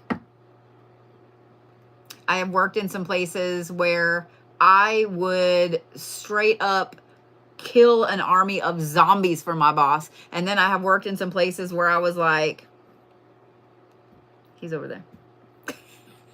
He's over there. But I do agree that changing your mindset is key, because when you get so beat down in a job, it's hard to be in a better mindset. It's hard to be motivated. It is. It's really hard to be motivated. And I love that somebody brought up being neurospicy, because people that are neurospicy, it's really, really hard for you to work in an office or do the same thing day in, day out, day in, day out. You need the excitement. It is really hard to stay positive, Corey. Yeah. So I do 100% agree with Nina that you do need to change your mindset. But a lot of people feel like you have to have this job to live, and that's not the case at all. That's not the case at all. Never have I had a job where I was happy. Oh, I'm so sorry. I'm so sorry. That makes me sad. I got really lucky in that my first office job, my first big girl job, I mean, you know, in high school I worked at Sonic, you know, like that's always a shitty job. Things like that.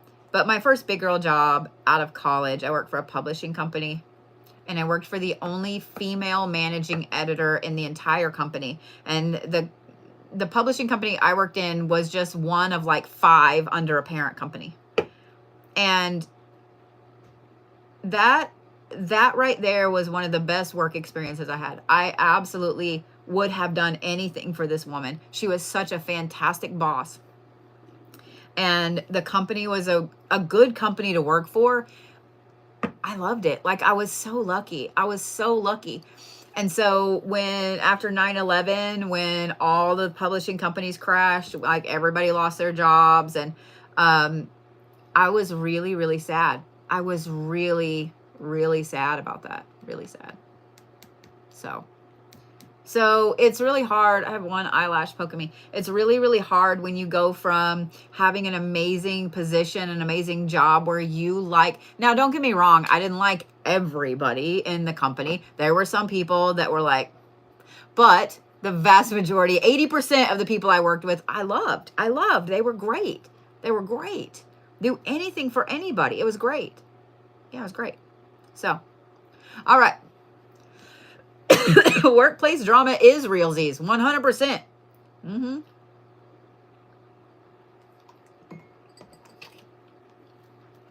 All right, Kat.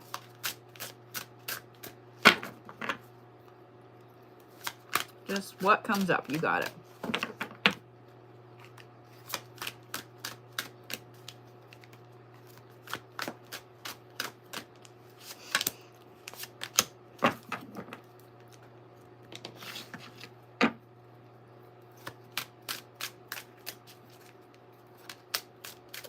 Thank you, Gina. That is so sweet of you. I love you right back.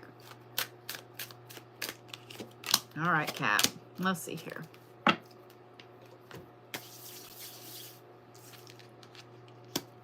Secrecy, change, and cut ties.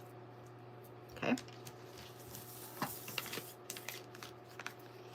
Denial and courage. What's up? Oh, sweet. Where'd you find those? It's a secret. Dude, that's... It's a secret, which means if you want more of those, you have to pay me to give them to you. Oh, okay. Thank you. Mm-hmm. Have you been looking for those? I think I heard you mention ancient coins the other day. Mm-hmm. You Yeah. lost all your ancient coins. No, these are the big ones. I know where the little ones are, but these big ones well, like I know this. where the rest of the big ones are. So. Will you put them in there on one of the shelves in there? Please and thank you. You don't even know how many big coins there are. There were like 2 or 3 bags. Could be. Maybe. Could be more, could be less. You want to find out? Come pay me a visit. You fucking fuck. I'm putting them back where I found them. Put them in the shop, please. Okay, you know these are gonna run out. You know there's only one way. Everybody says hi, Kay. Hi, guys. She is holding them hostage. She's a fucking hot mess. I love her. She is 100%. I don't know where your ancient coins went. She's a mini Bodhi, yeah. They said you're a mini me, and yeah. Yeah, she is. Everybody says hi. Everybody's saying hi. Leanne says hi. Why are you wagging a finger at me? Why are you wagging a finger at me? Why do you do that better? Okay, I can do it better right-handed than left-handed. Stop wagging your little fingers at me. I know where the coins are. I can wag my finger better.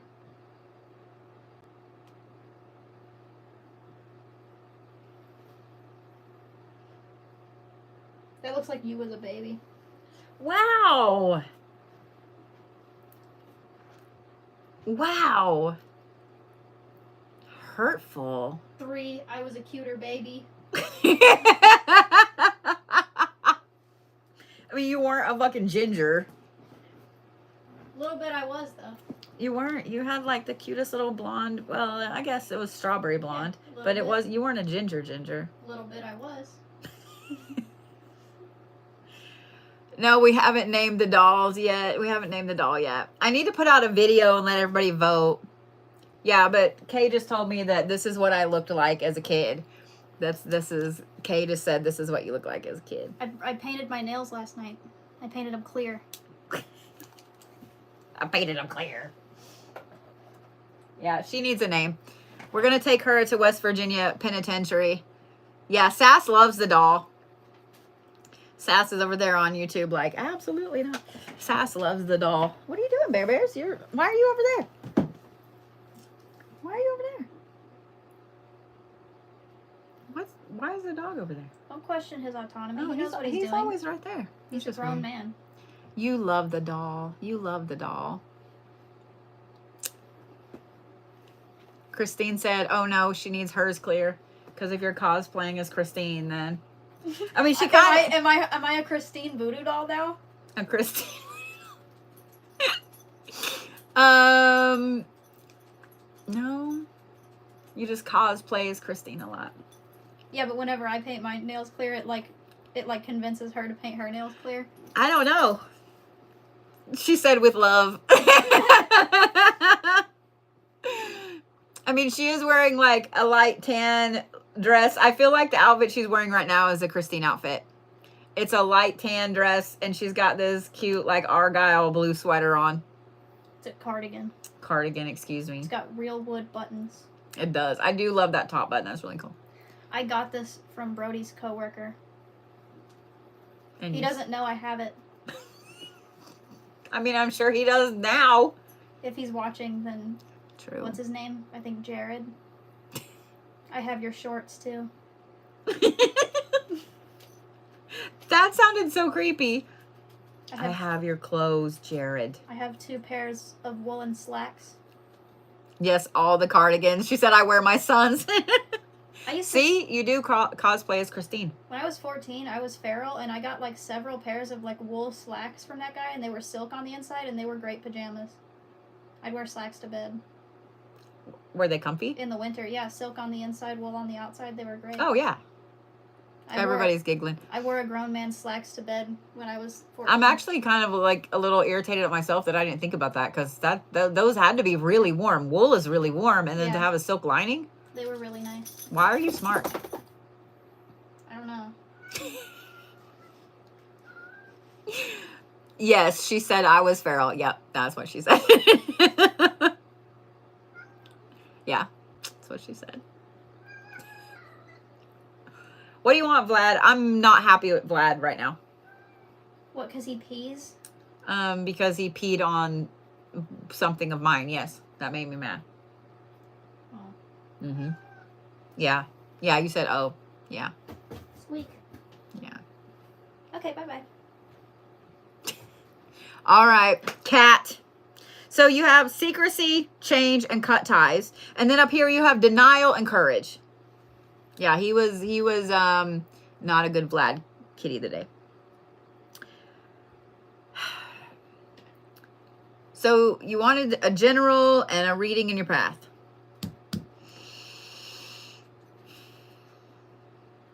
What's funny is when I said these cards, I'm pretty sure you already know what it is that you need to change. You need to make a big shift in your life. You need to make, I mean, this is a big change. We're going to talk about this first one first. Like, I don't even know where to start. I'm like, this is so much. We're going to start with the cut ties, okay? You already know what it is or who it is that you need to cut ties with. I think that you're kind of afraid of the change and excited for the change at the same time. I'm kind of working my way back because of reasons. This is like, I'm going to liken this to leaving a toxic relationship where you get in that push-pull. Like, you know you need to leave because it's a bad situation, and then you can't leave. You feel like you can't leave because it's a codependent thing. You know what I mean? Like, you get so caught up in the daily push and pull, and sometimes it's great when they think they're about to lose you, and then sometimes it's not great. The thing that bothers me, though, is the secrecy card. Here's why. The fact that the secrecy card came out first tells me that before you make this change and before you cut these ties, you need to get all your ducks in a row quietly. Like, no one needs to know what you're doing. No one needs to know your moves behind the scenes. No one needs to know the changes that you're making. And again, I'm going to liken this to like a very toxic relationship where you are being watched. You have somebody over you all the time. They're going through your phone. They're following, like things like that. So you have to be super uber secret about them. I don't like that came up, that you have to be really secretive about this. It just makes me uncomfortable. I don't know if that makes sense to you. This makes me uncomfortable. I want to talk about the denial and the courage card up here, because what that tells me is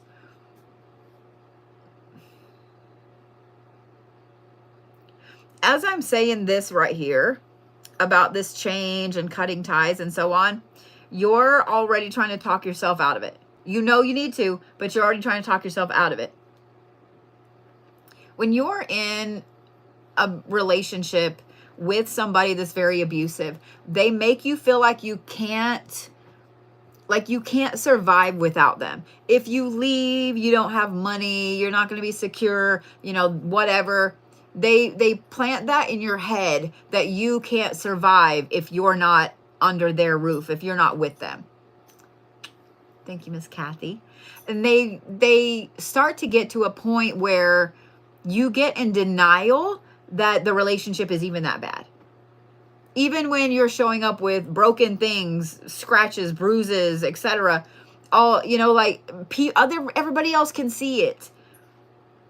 You can see it, but you're like, oh no, it's not that bad. It's not that bad. It's not that bad.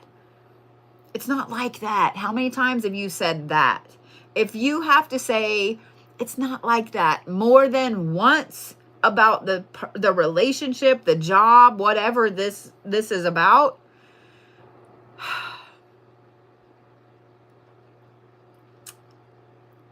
you don't need to be in it. You're going to have to pull up your inner courage to do this.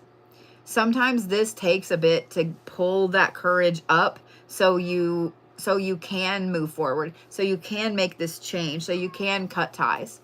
I'm going to advise you, because of that secrecy card, to be very careful. So if this is, you need to leave your job, you need to find a different job, be very careful. Don't tell anybody that you're looking for another job.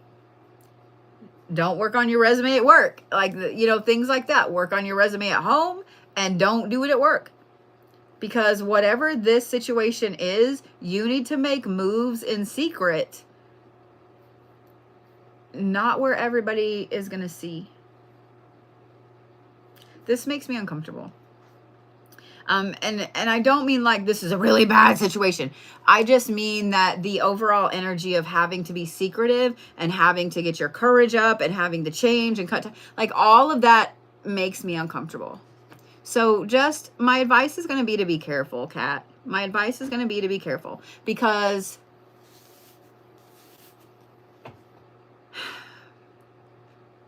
I have a feeling this is like a volatile situation. The courage card though tells me that when you do walk away, when you do let go and you find where you're supposed to be, whether it's relationship, job, whatever, you will be able to see the bigger picture of, and this is going to sound weird, but I want you guys to hear me out, of why you were in this situation for so long. Why you stayed in that job, why you stayed in that relationship, why you kept letting this toxic family member manipulate you or whatever, okay?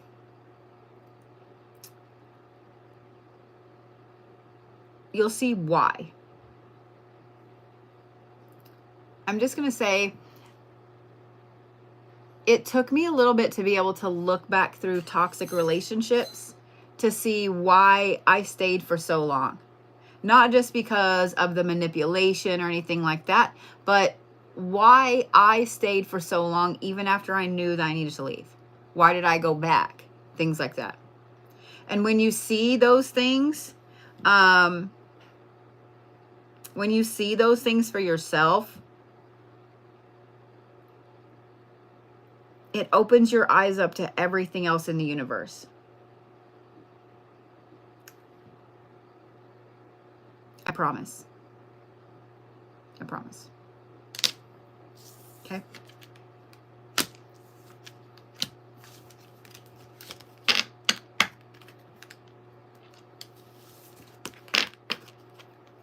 Does that make sense, Kat?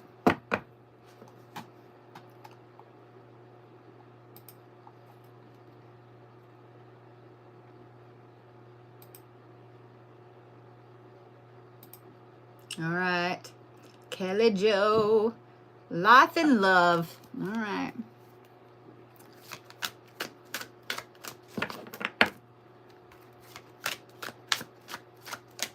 For those of you guys that are new to watching, whether it is on YouTube or TikTok, remember, don't be creepy. Don't be a dick. It will get you muted and blocked.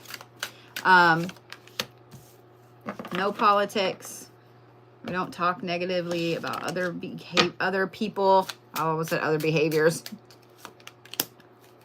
Just saying. Just saying.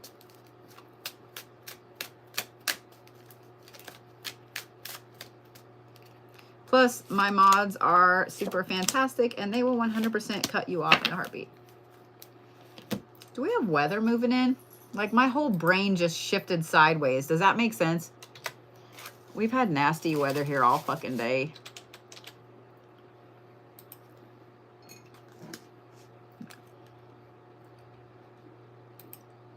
Like my jaw and my tooth was better today, but the whole looks kind of clear for right now. I'll take it. I know we have more weather moving in. Oh, yeah, there it comes. It's fucking dumb. It's fucking dumb. Oh, I'm so sorry, Kat. Chance for early morning storms again. Yeah. Yeah, it's been weird today. Like, the jaw's better. But the migraine across here, like right now, my eyes are exhausted. My eyes are exhausted. Does that make sense? Those of you guys that have migraines, you know exactly what I mean. You know exactly what I mean. All right, Kelly Joe. I saw something about that too, Brandon, and I wanted to just throw shit. I know that every year in March we have some weird snow ice shit here in Oklahoma. It's just a thing. Like you can just expect it. Every year in March there's some weird snow shit. Not in April. But yet Saturday into Sunday we have a chance for fucking snow. No. Like I reject those terms. No. It's snowing in Utah. See? No. That's dumb. This is dumb. I reject those terms. That's different, Amy. You're way up in the mountains in Colorado. You shush. You're in fucking Breckenridge. You shush up there. You shush. Yeah, this weather is stupid. Aw. Thank you, Rhiannon. Yeah. Yeah, across my eyeballs, like my whole brain is like, all right, let me focus. How many of you guys jumped when I did that? Sorry. Empowerment, good luck, and blessed day. Okay. So, life and love. So, empowerment, good luck, and like, those are great cards. Those are great cards, Kelly. Here's what I'm going to say about them. Empowerment, good luck, blessed day.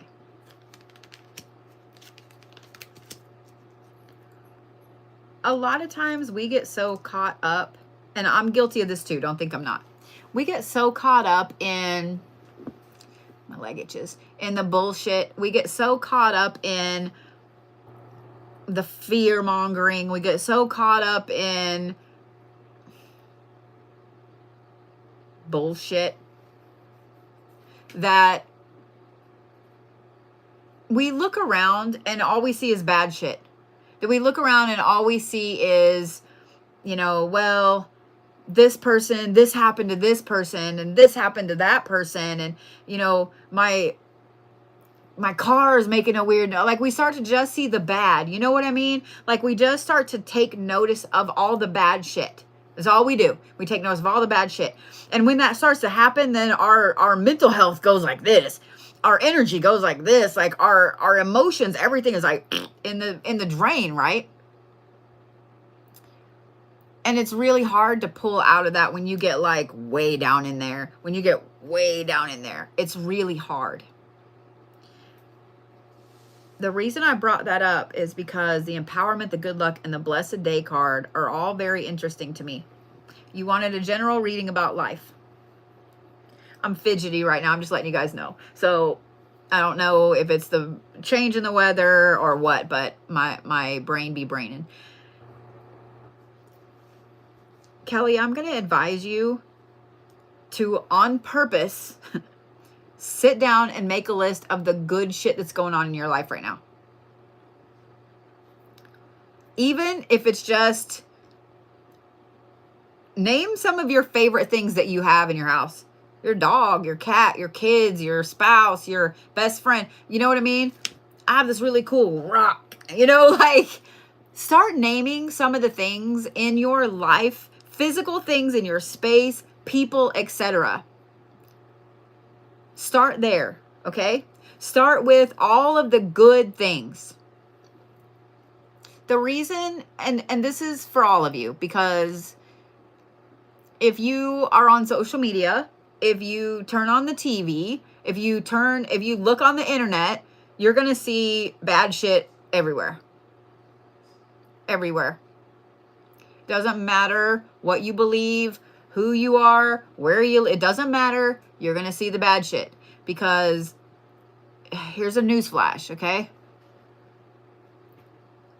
People get paid to write bad shit, just like they get paid to write good shit.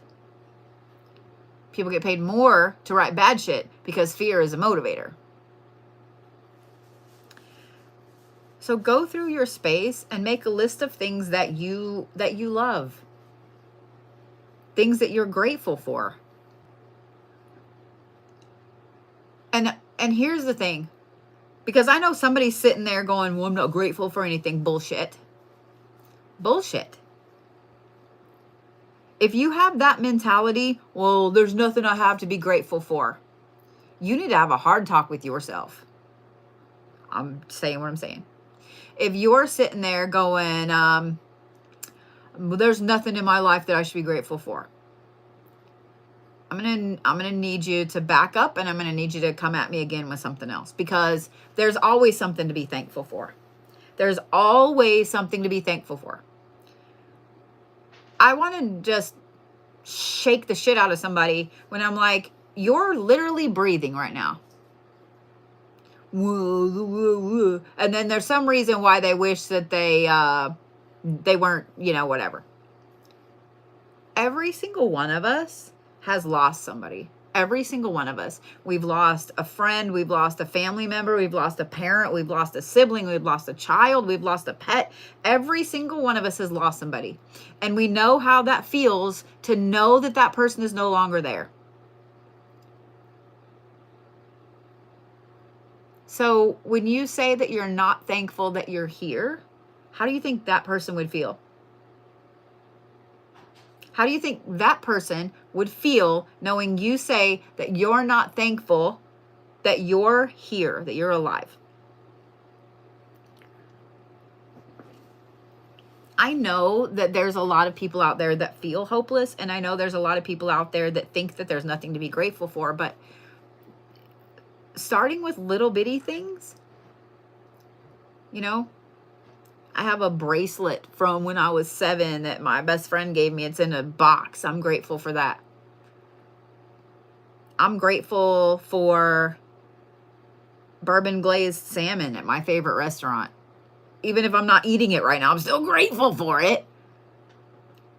I'm grateful that they make blue cat eye glasses that make me happy. I'm grateful for honey roasted almonds. I'm grateful for hot baths and showers. I'm grateful for sunshine. You know what I mean? Like, there's so many things that you can be grateful for. From somebody that has actually died. I'm grateful for every second I'm here. I might bitch a lot. This hurts, that hurts. I hate this, I hate that, or whatever. I might bitch a lot. But I'm still fucking grateful that I'm here, because the alternative is to not be here. And if I wasn't here, my kids wouldn't be here. And I have 2 fantastic offspring childrens that have become great adults. They're good people. If I wasn't here, they wouldn't be here.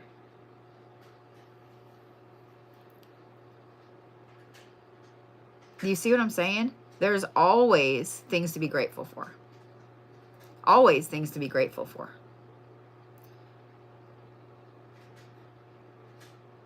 So, Kelly, I'm going to advise you to look at the things around you that you're grateful for. Start making a list of your favorite things in your house. I'm just saying.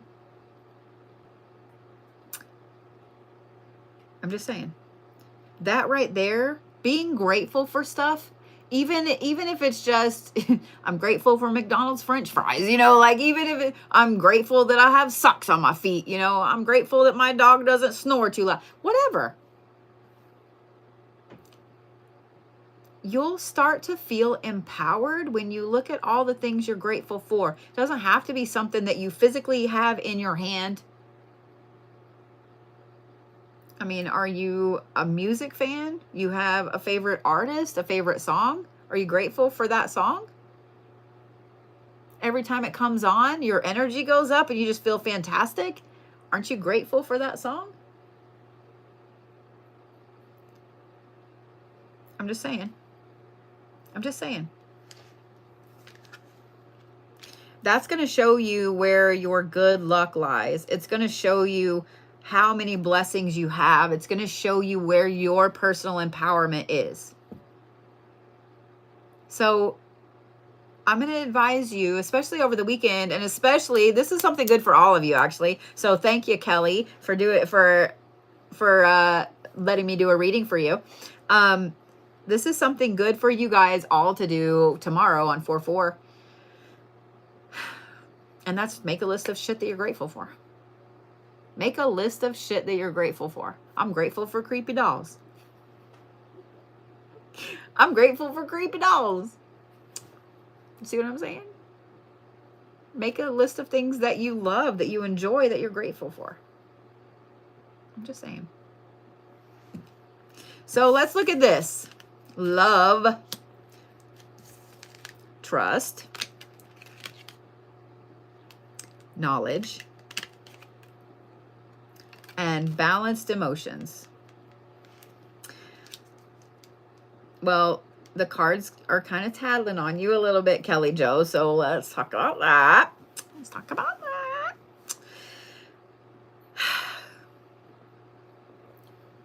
One of the hardest things to learn is to trust yourself. One of the hardest things to learn is to be able to balance your own emotions out. And I don't mean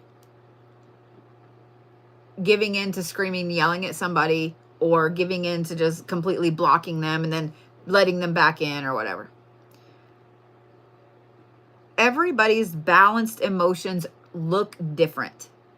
My balanced emotions look different than Sass's balanced emotions, look different than Leanne's balanced emotions. Do you see what I'm saying? Everybody's balance is different. So when you see people that are like, oh, do this to balance your emotions, that's only going to work for some people. Here's what I recommend instead. Start learning something like Qigong, yoga, breathing techniques, grounding techniques, little bitty things. They don't have to be big. They don't have to be huge movements. Thank you, Sass. They don't have to be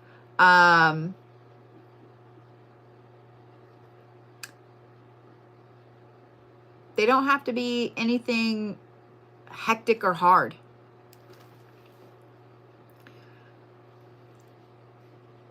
That's where you start. The cool thing about that is you can start that for free. You don't have to go anywhere. You don't have to sign up for classes. You don't have to pay anybody. You can go on YouTube and find some great Qigong exercises that you can do sitting down. You can find some you can do standing up, outside, whatever. You can find some great free Qigong exercises. Yoga, breathing techniques. You can find all of these things for free. And I highly recommend YouTube over TikTok for this, because a lot of times on TikTok, we get so used to scrolling really fast. Like, we don't have a good attention span on TikTok. But yet, if you go to YouTube and I have YouTube up over there, so that's why I'm looking. So if you go to YouTube, you're going to find like 10, 15 minute or even longer routines to do. I'm just saying.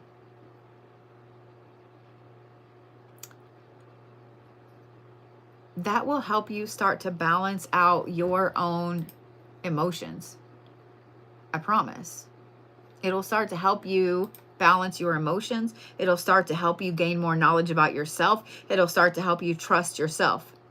Because if you really want to be, the booth is uneven. If you really want to be in a solid, healthy relationship, you have to trust yourself. You have to know yourself, and you have to be able to balance yourself out.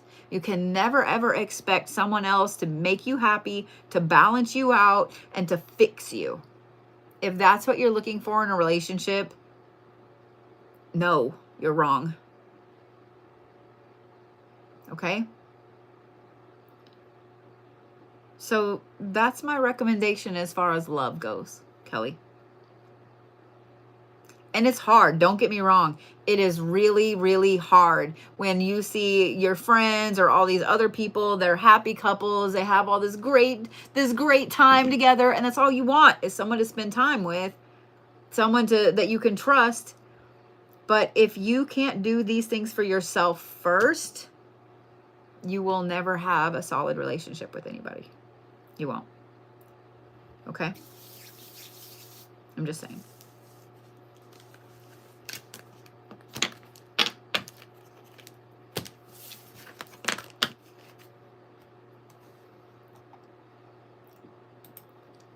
I just want to give a shout out to Sass and Scarly, who are on complete bug zapper mode this evening. I love you ladies. I hope you know that.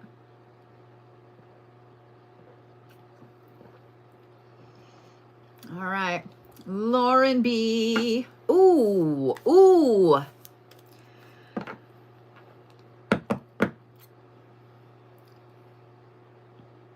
I'm going to read your question out loud.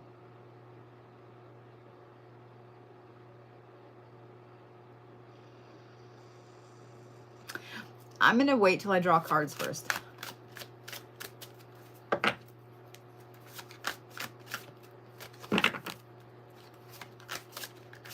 I appreciate you ladies over there on YouTube more than you know. More than you know. Oh, shit. That's a lot of cards trying to pop out. That cat is just a mess and a half. I swear he got longer. His tail got longer. Like he just went, like he just got stretched. He made a vertebrae. He made a vertebrae? Fucking cat. I wish y'all could have seen that. He looked, when you were going down the stairs, the way he looked over your shoulder, he looked like a puppet from a movie in the 80s. It was the weirdest fucking thing and great at the same time. Oh my gosh. Come here, bears. It's okay. Come here. You better love on that bear. All right. Lauren B.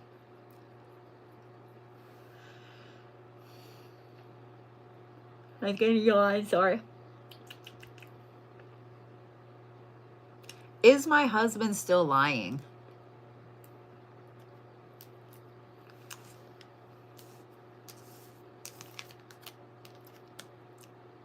Respite, which is a pause. Mindfulness. Knowledge.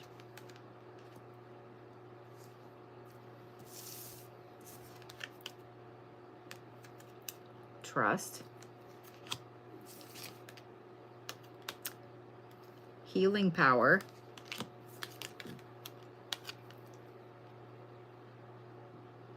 Union. My answer is going to be no. When I saw that question pop up, I'm not going to lie. I was like, God damn it. Why you got to come at me with something hard, Lauren? But my answer to is my husband still lying is no. You have Nix, which is respite. This is a pause. It's a time to sit and look at all of the things that have gone wrong and all of the things that have gone right. Mindfulness and knowledge. So this pause, I think I think that the reason that you wonder if he's still lying is because he's kind of pulled back a little bit. Am I right? He has taken this time to kind of pull back a little bit, to be really mindful about things, to pay attention to. I would be willing to bet that he's been diving down the rabbit hole of how to fix relationships, how to fix problems within himself, how to heal traumas. Like, I actually would bet that he's hardcore actively been doing things to fix himself. But a lot of times when we do that, when we know we have fucked up, we have done something really wrong, we tend to like pull into ourselves to try to fix it. Well, most people do. And when you know that you've hurt someone that really loves you, that's a hard thing to face. Now, some people are just like, fuck it, I don't care, like, fuck that bitch, fuck that dude, whatever. But they do still care. They do still care. Knowing that you hurt somebody that trusted you, that loves you, knowing you hurt them that bad, even if you hurt them because they were cheating, they stole all your money, whatever, it still affects you. I think that he knows he hurt you. I think that he knows he hurt himself. I think that he's been taking this kind of pause and this break to figure some things out and to heal a little bit. The other reason I say no is because of this right here: trust, healing energy, and union.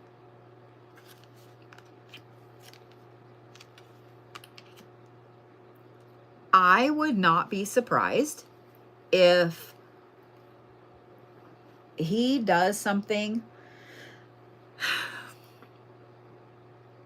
to try to heal the relationship, or multiple somethings, to try to fix what got broken, to try to repair that trust. I think that he is sincere with that.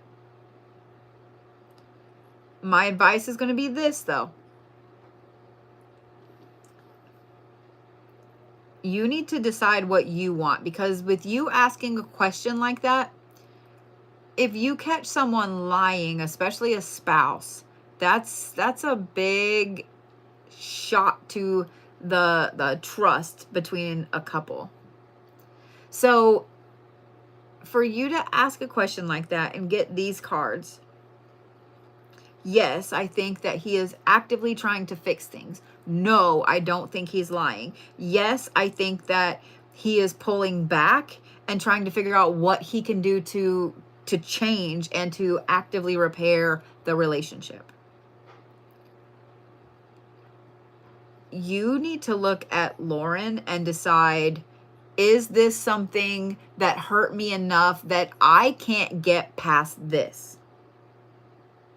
Because if the answer is yes, that you can't get past this, then you need to cut this off. If he's going to try and he wants to repair things and he really wants to fix the relationship and you don't, it's not fair to either one of you to stay. However, if you do want to fix the relationship, then you need to do what you need to do to deal with the trauma of the whatever this lying had to do with. I am going to say this, however, and this is for me personally.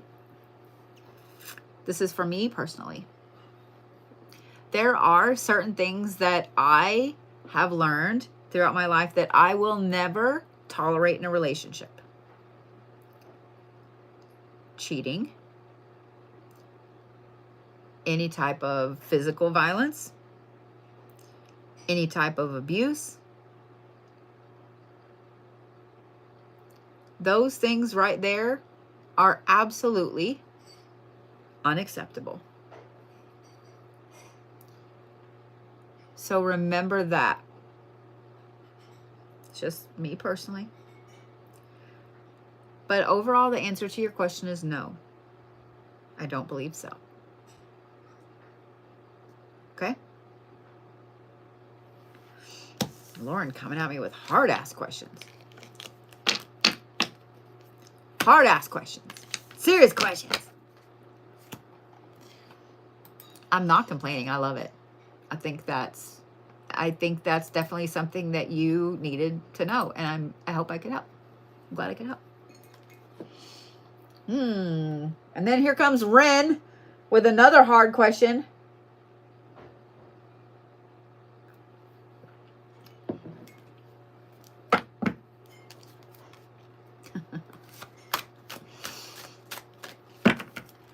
Will Kay, I'm just going to say Kay instead of this person's name. Will Kay and I mend our relationship? Should I have hope? Is he my person?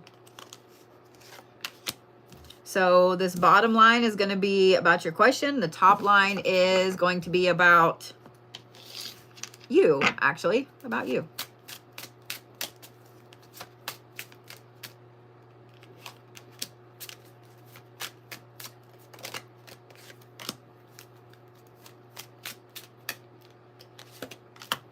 All right. Will Kay and Ren mend their relationship?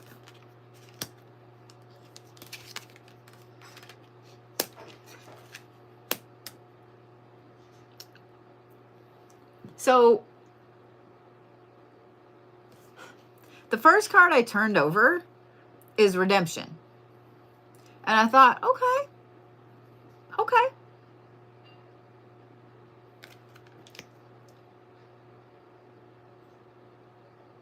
So that tells me that there will be something on, I'm going to reserve a little bit of that on whose part this is going to be. However, the question, will Kay and I mend our relationship, is no, because this is let go and cut ties.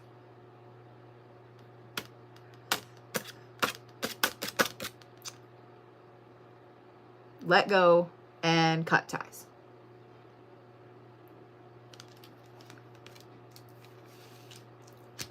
So I'm going to turn the cards over. Why are you going to give me hard questions, guys? Shit. I'm going to turn the cards over up here for the other part. Because here's the thing. You said, should I have hope? Is he my person? No. No. So this up here is my advice for you. Concealment.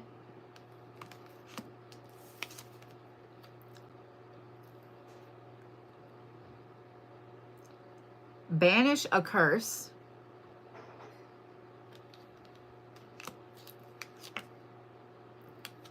Leadership.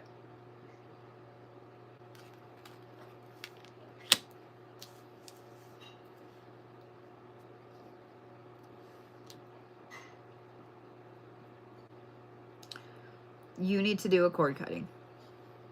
You need to do a major cord cutting. I don't think that you're going to mend the relationship. I think that he will come back and try, but I'm going to say right now, nothing has changed and nothing will change. I don't think in any way, shape, or form he's your person. And I don't think that you should put any hope into this relationship, even as a friendship, because of that banish a curse card and because of the concealment card. So I want to pose this question to you, and I want you to really think about it.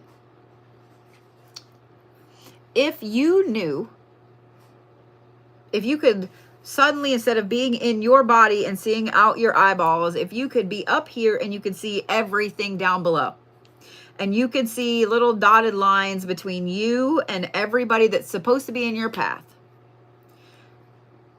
and you could see that up here ahead, way up here ahead, is this person, and you have this gorgeous pink love line directly to them. That's your soulmate.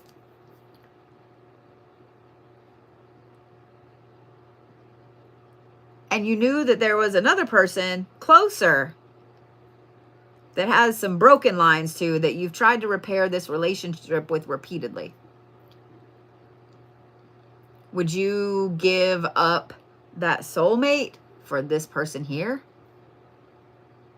I guarantee you the answer is no. You would not. You would be like, pfft, you would push that bitch aside and you would go straight for the soulmate. Am I right?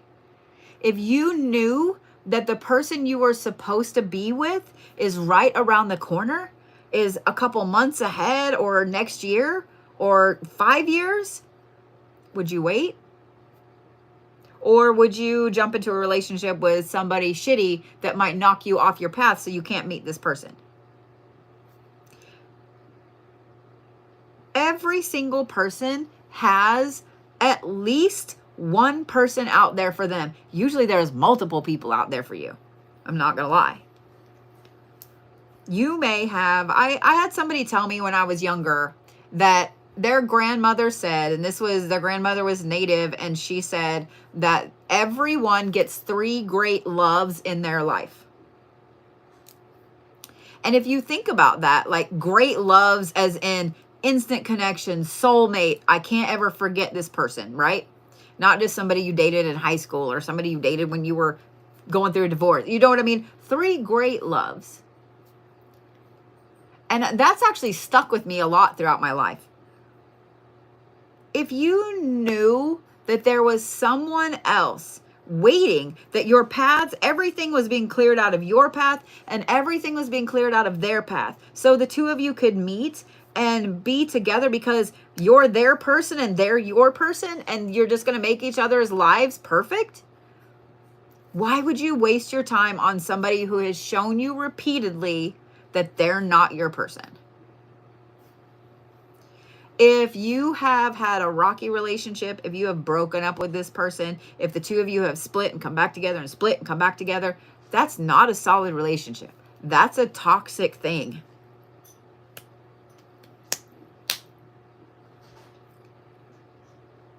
Will Kevin and you mend your relationship? No.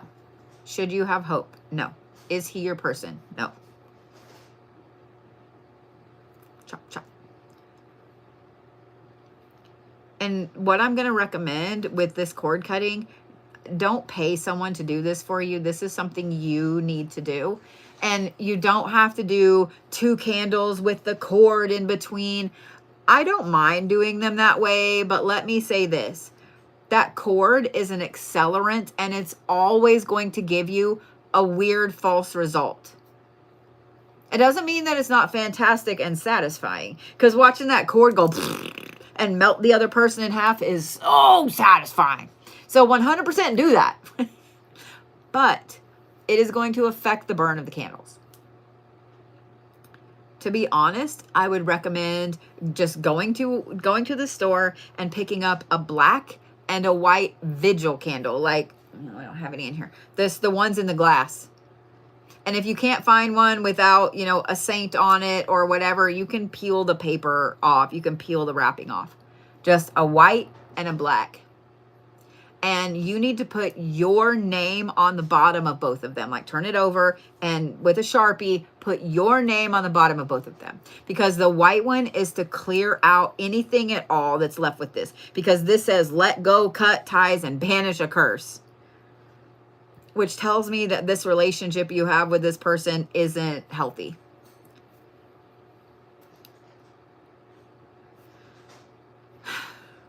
The black one is for your protection, and it's to banish bullshit.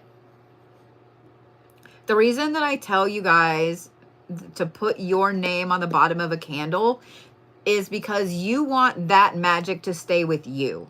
You're lighting this candle to let something go. You're lighting this candle to cut ties with this person, with this relationship. Put your name on it. If you're doing a money working and you're doing a big green candle and everything, put your name on it. Because if you are lighting this candle and you're like, man, I really need a better job. And you're like, so does my sister too. What intent did you just set? The last thing you thought was, my sister needs a good job too. Your sister's going to get a great job. You ain't. Put your fucking name on the bottom of it. I can't say that enough. Put your name on the bottom of it. Just a black and a white candle. That's it. Just light them a little bit every day. Don't burn them while you're asleep. Don't burn them while you're gone. Just light them a little bit every day. Every time you take a bath or a shower, you need to make sure that you're taking a symbolic bath. You're taking a ritual bath. You are doing everything you can. You're doing everything you can to let that shit cleanse off of you. I promise that it will help. Thank you, Miss Norma. I promise that it will help. For a cord cutting to really cut this kind of relationship, it's not just going to be a one and done with little chime candles. It's not. It's not. Start there with a black and a white candle. You can do it yourself, okay? Do that. It is probably going to take you a couple weeks for those candles to burn down or more. And then see how you feel and go from there. And if you need some help, just reach out. And I can give you some other, well, me or the girls can give you some other ideas on what to do. Okay? I know that probably was not the answers that you were looking for. It's not the answer you were looking for. I do love that this is Hel and Maman Bridget, two extremely badass deities. Two extremely badass deities. I'm just saying what I'm saying. All right. Sammie H. I just started a business at the end of 2024. Do you see it being profitable this year, or is there anything blocking it? Well, let's look, Sammie.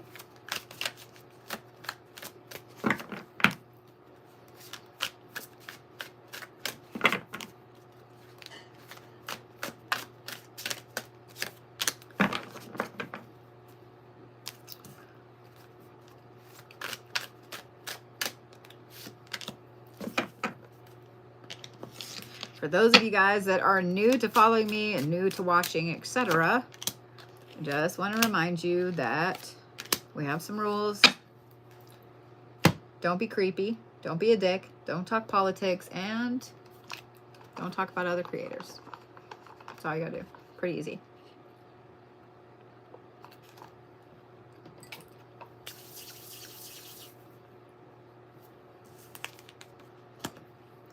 Defense. Passion, growth of energy. That makes me happy.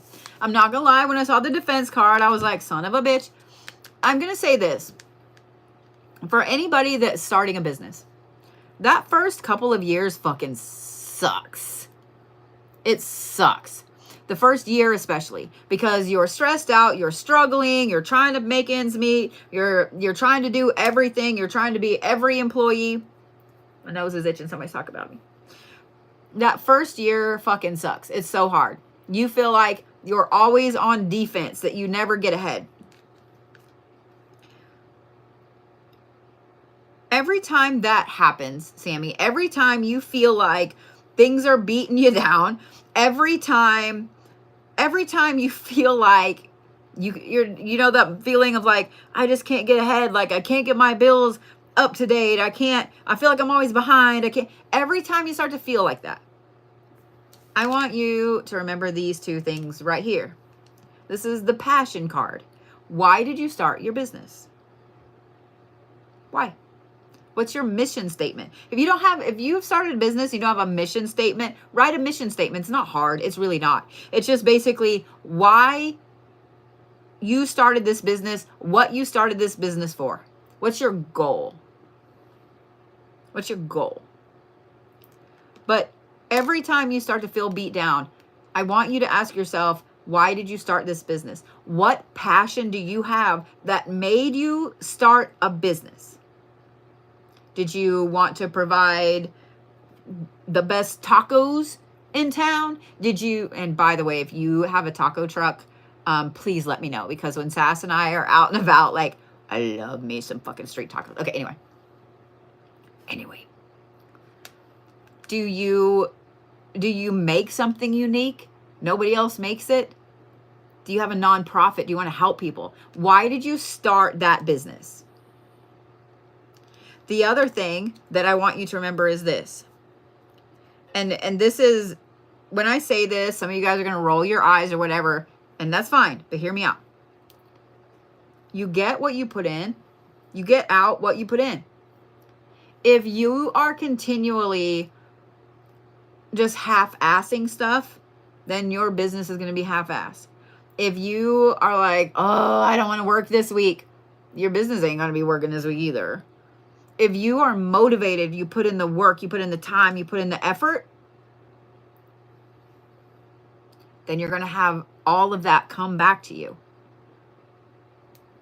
Sometimes, I'm not going to lie, as a business owner, let me learn you. You have to shift and pivot.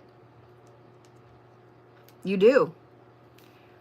In fact, it's kind of funny that we're talking about this because some of you guys know that I closed my shop to the public in October. And I've been operating strictly online since then. One of the things that I have realized is that I don't know that I want to open a shop again, not to the public. I don't think that I am going to open a shop again to the public. If I do, it'll be like one day a week. Willy fucking Wonka. Do you know why? Because people are dicks. They are. I'm just gonna say it. As a business owner, people think that when you say I run a business, that you're a millionaire. People think that when you say, you know, I run a business, that you must have all this money in the bank. You must have come from money, and that's why you have this business. One of the things that I found out, because I've worked online, I've worked in shops, I've owned my own shops. One of the things that I found has changed tremendously in the last 5 years is the amount of abuse that a business owner takes. And I want you guys to hear me out. I see Abby mentioned stealing. It's so bad, it's not even funny. I would never go steal anything, but especially from a witchy shop. The fuck is wrong with you?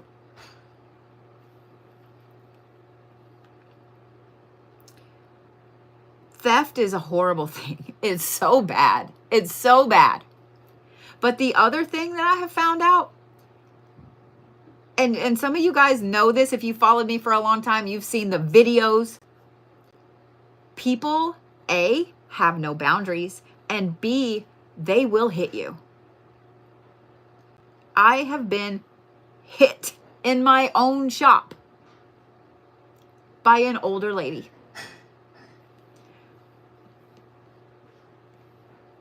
People are very, very abusive. So as a business owner, you need to really pay attention to A, why you started this business, B, what you are putting in it and what you want to get back, and C, what kind of business stance do you have when it comes to problem customers? Because it's a thing. It's a thing. I'm curious about turning these other two cards over, so we're going to turn these other two cards over. Compliance and destiny.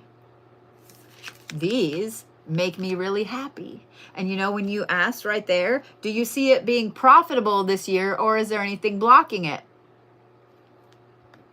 Do I see it being profitable this year? Yes. Yes, I do. Now, does that mean it's going to be $1 million business? Probably not. The first year, if you turn any profit, that's a win. That's a win, because most businesses don't turn a profit until the second or third year. The compliance is interesting because we talked about this growth of energy card and the passion card. Every time you feel like you need to change or buck the system or do something different, think about why you started this business. Think about why you want to own this business, why you want to keep it going.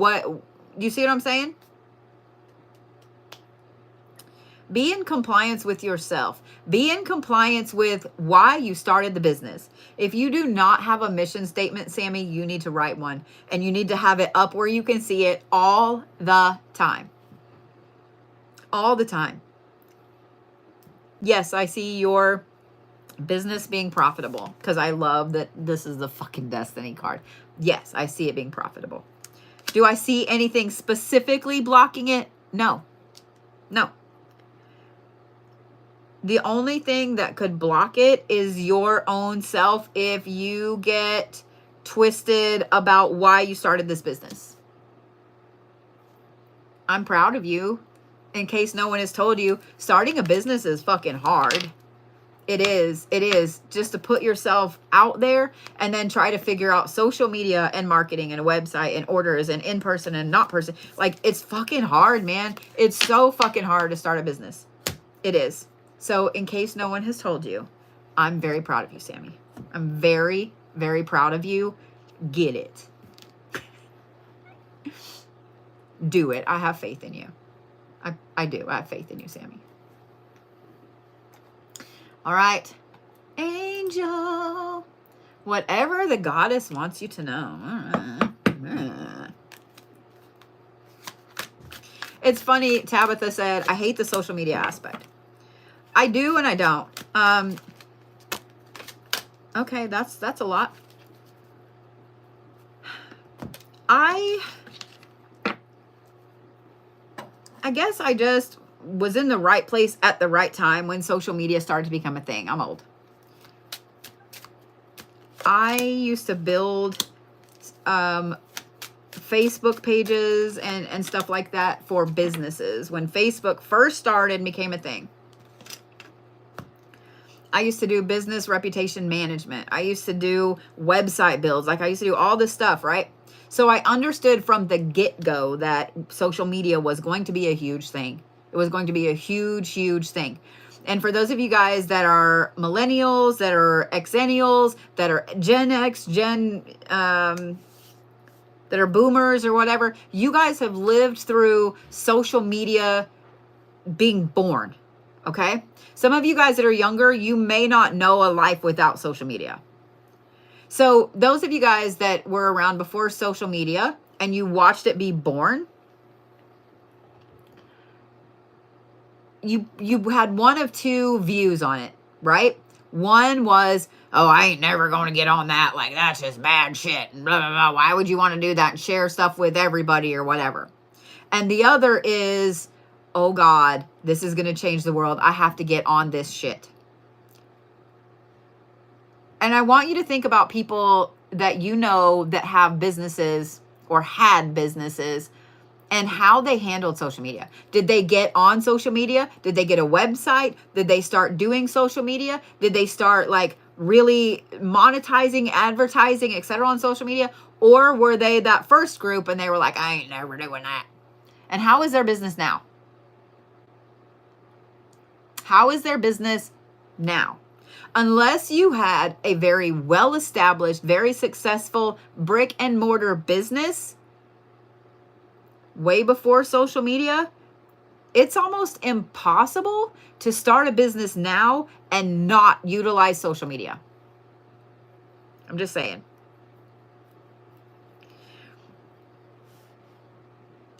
I hear people all the time say, oh, social media is such a terrible thing. I don't think so. I don't think so. Are there bad parts to it? Yes. Is there bad parts to everything? Yes. But I'm actually a proponent of social media. Even the shit I don't like, I'm a proponent of it. Because I grew up in the late 70s, 80s. I graduated high school in the 90s. Do you really think that 80s kids gave a fuck about the news? Because we didn't. We didn't. If we came in and our parents were watching the news, we went, ugh, And we either went back outside or we went to our rooms to play. We didn't give a shit. We didn't know what the fuck was going on. We didn't care. My kids now, however, are so much more socially intelligent than I ever was at their ages. Ever. Even though social media kind of started when I was in college, and you know what I mean? Like, it started to grow and I was right there. But when I was 10, 11, 12, 20, in no way was I as connected with the news, with what's going on in the world, and with other people as my kids are, as kids now are. And so I know that everybody's like, oh, social media is terrible. It does have its bad. I am firmly addicted to fucking social media, to TikTok, really. But again, my main job is on TikTok.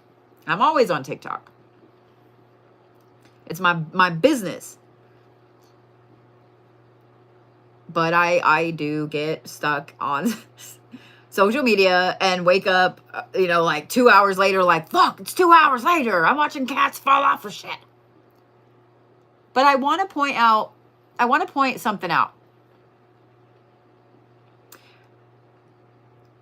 Those of you guys that are older are going to remember this too.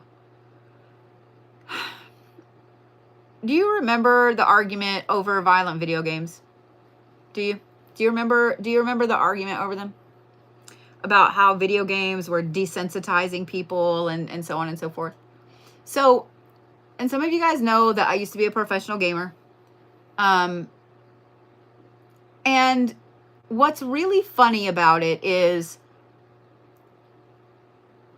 while I did agree with that in a way, I also disagreed with it in a way. Let me tell you why. And then, Angel, I promise I'll read your cards. When I was in basic training in 1995, I was in one of the first co-ed basic trainings at Fort McClellan for the MP Corps. And in each one of our barracks, and then like in the 4 different platoons, in each one of them, you have like a ready room, a break room, right? And we had a Nintendo in there. I kid you not. We had a Nintendo in there. Our Nintendos, however, we didn't have like Mario. We actually had a simulator that they were trying out for, I guess, a couple of years that had a pow pow that you train on in basic training. I'm careful what I say because of TikTok. That was outfitted for that Nintendo. Now, it was like playing Duck Hunt. It was 100% like playing Duck Hunt, except we didn't get the dog laughing at us when we fucked up, But it was targets and, things like that. And during the week, so every night you have someone on fire guard duty, usually 2 people in the barracks on fire guard duty, to make sure no one leaves, and really is a glorified laundry position. Everybody, did everybody's laundry. So during the week while you were on fire guard duty, the drill sergeants made sure that for 15 minutes, you were in there on that simulator. And they did it also as an experiment to see, it's weird to know that you were part of an experiment, I'm not gonna lie. They did it as an experiment to see how much better you would do on the range if you had the simulator that you were using. Because the pow pow kicked just like the actual thing. It was really kind of cool, I'm not gonna lie. Now, I grew up with a dad who's a master pow pow smith, and I have been around them since I was little. I was taught safety from the time I was little, right? I respect them. They scare the fuck out of me, but I respect them, and I'm very good with a pow pow.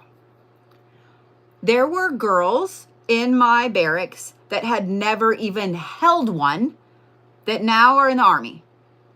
They've never even touched one, okay? And even just touching the one that was a shell, that was a video game one, they were like, when they first started doing it. Within a month, they felt pretty confident with it. And I watched other women in there that were terrified of even touching this thing that was fake. They were terrified of it. Go from that to doing fucking phenomenal on the range. In my opinion, that experiment did phenomenal to teach safety, because there were different sensors on it. If you did certain things with it, it would go off. Like it was great, right? But the other thing I want to say is this: when it comes to bad things in video games, Grand Theft Auto and, you know, Call of Duty and stuff like that, is there a desensitizing aspect to it? Yes. But I also want you to think about how much more exposed we are. Remember how we just talked about how social media overexposes us to the news now? How much more exposed we are. As a kid in the 80s, if let's say my 9-year-old self came in and was looking at social media, my 9-year-old self would be in the corner rocking back and forth like, oh my, like. So I have a very mixed view on that stuff. I feel like video games have a very solid place in society. I also feel like, because I've read all of the studies too about how people that play video games have so much better hand-eye coordination than people that don't play video games. So when I'm dating and somebody's like, I'm a video gamer, I'm like, bet I will never bother you when you're playing a video game, because I'm gonna be over here doing my own shit, you know. But I'm a big proponent of video games. I'm just saying. Because the hand-eye coordination, especially if you have a neurodivergent brain, you have epilepsy, you have ADHD, having that stimulation for your brain can help you calm down so you can focus and get shit done. But I feel like the video games go hand in hand with the social media. And while there's bad things, I feel like, personally, it's my opinion, that they're more good than bad. That they're more good than bad. So there's that. I don't know why we got on that. Oh, about the social media. But yeah, I know some people that are trying to start businesses that refuse to get on social media. And then they ask me like, well, what, you know, how do you run your business? Social media. Just saying. All right, Angel, what does Goddess want you to know after all of that? So you have Scotty, which is atonement, defense, and eternal charisma.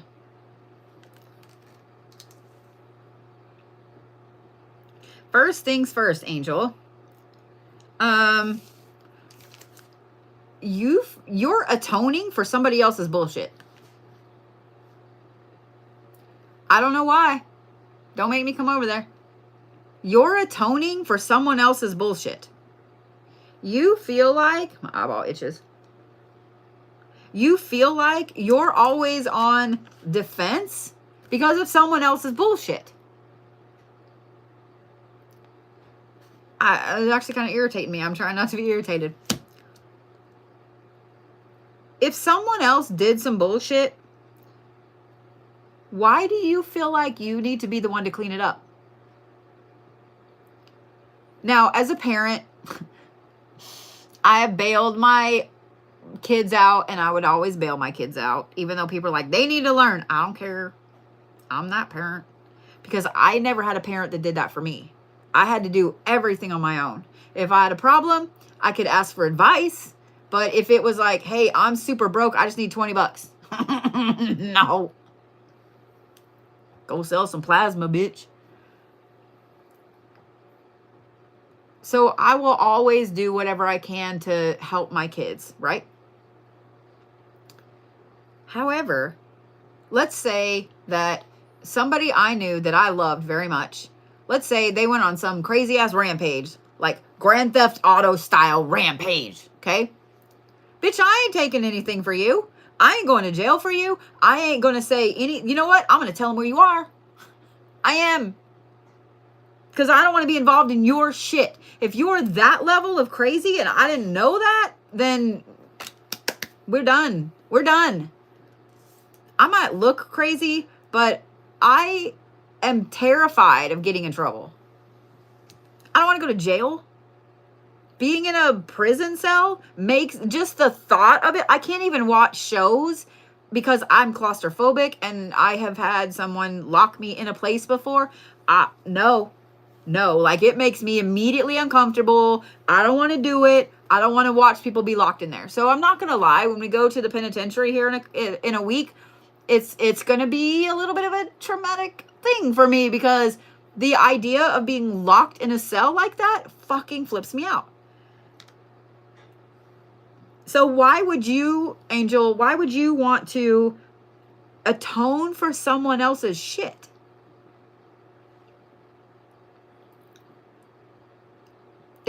I want you to think about it. Why would you constantly defend them? I mean, I know why. Because you're the one with the personal power. You're the one. It's just like when... It's just like if you have good credit and a good job and then, you know, somebody that you really care about is like, I really need a car. Can you co-sign for me? And then they fuck you over and they keep the car. You see what I'm saying? But you continue to pay for it because you don't want them to not have a car. How dumb is that? How dumb does that sound? They're using you for your energy, for your charisma, for the things you know, whatever it is. They're using you because they know that you will continue to atone for their bullshit. Dude. That motherfucker needs to be cut off. Completely cut off. And I know that that's going to be hard because you've obviously been doing this for a while. You've been in this dance with them for a while. But before I turn these cards over, I want you to think about your goals, your hopes, your dreams, where you want to be in life. And I want you to think of what you need to do to get there. If anything at all that you are doing for this person to pay for their own atonement, for you to pay for their atonement, is holding you back from where Angel wants to go, from what you deserve, the life that you deserve to have, your goals, your dreams, your wishes, your hopes, fuck that motherfucker. Let them deal with their own bullshit.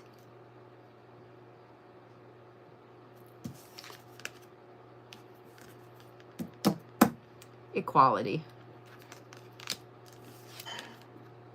Integrity. Equilibrium.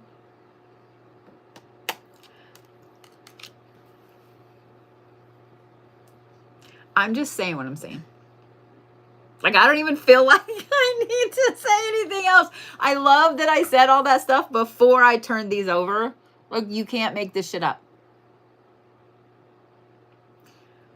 Sweet pea. You need to take your fucking life back.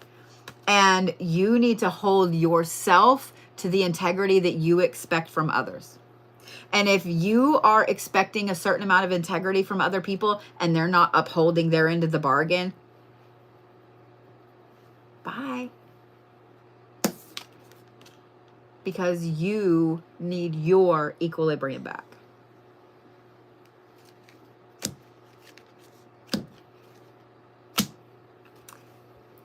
I was listening to a song today, and one of the lines in it I loved. It said, my circle's so small, my circle's so small we can all fit in a hula hoop.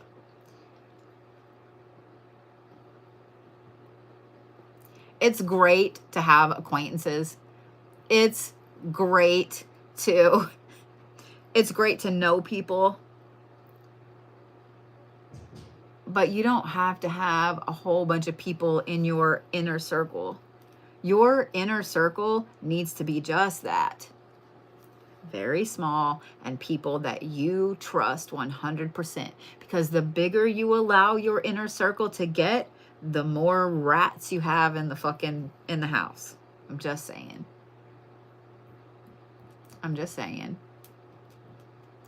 Angel, you need to cut this motherfucker off, and you need to do what is right for you.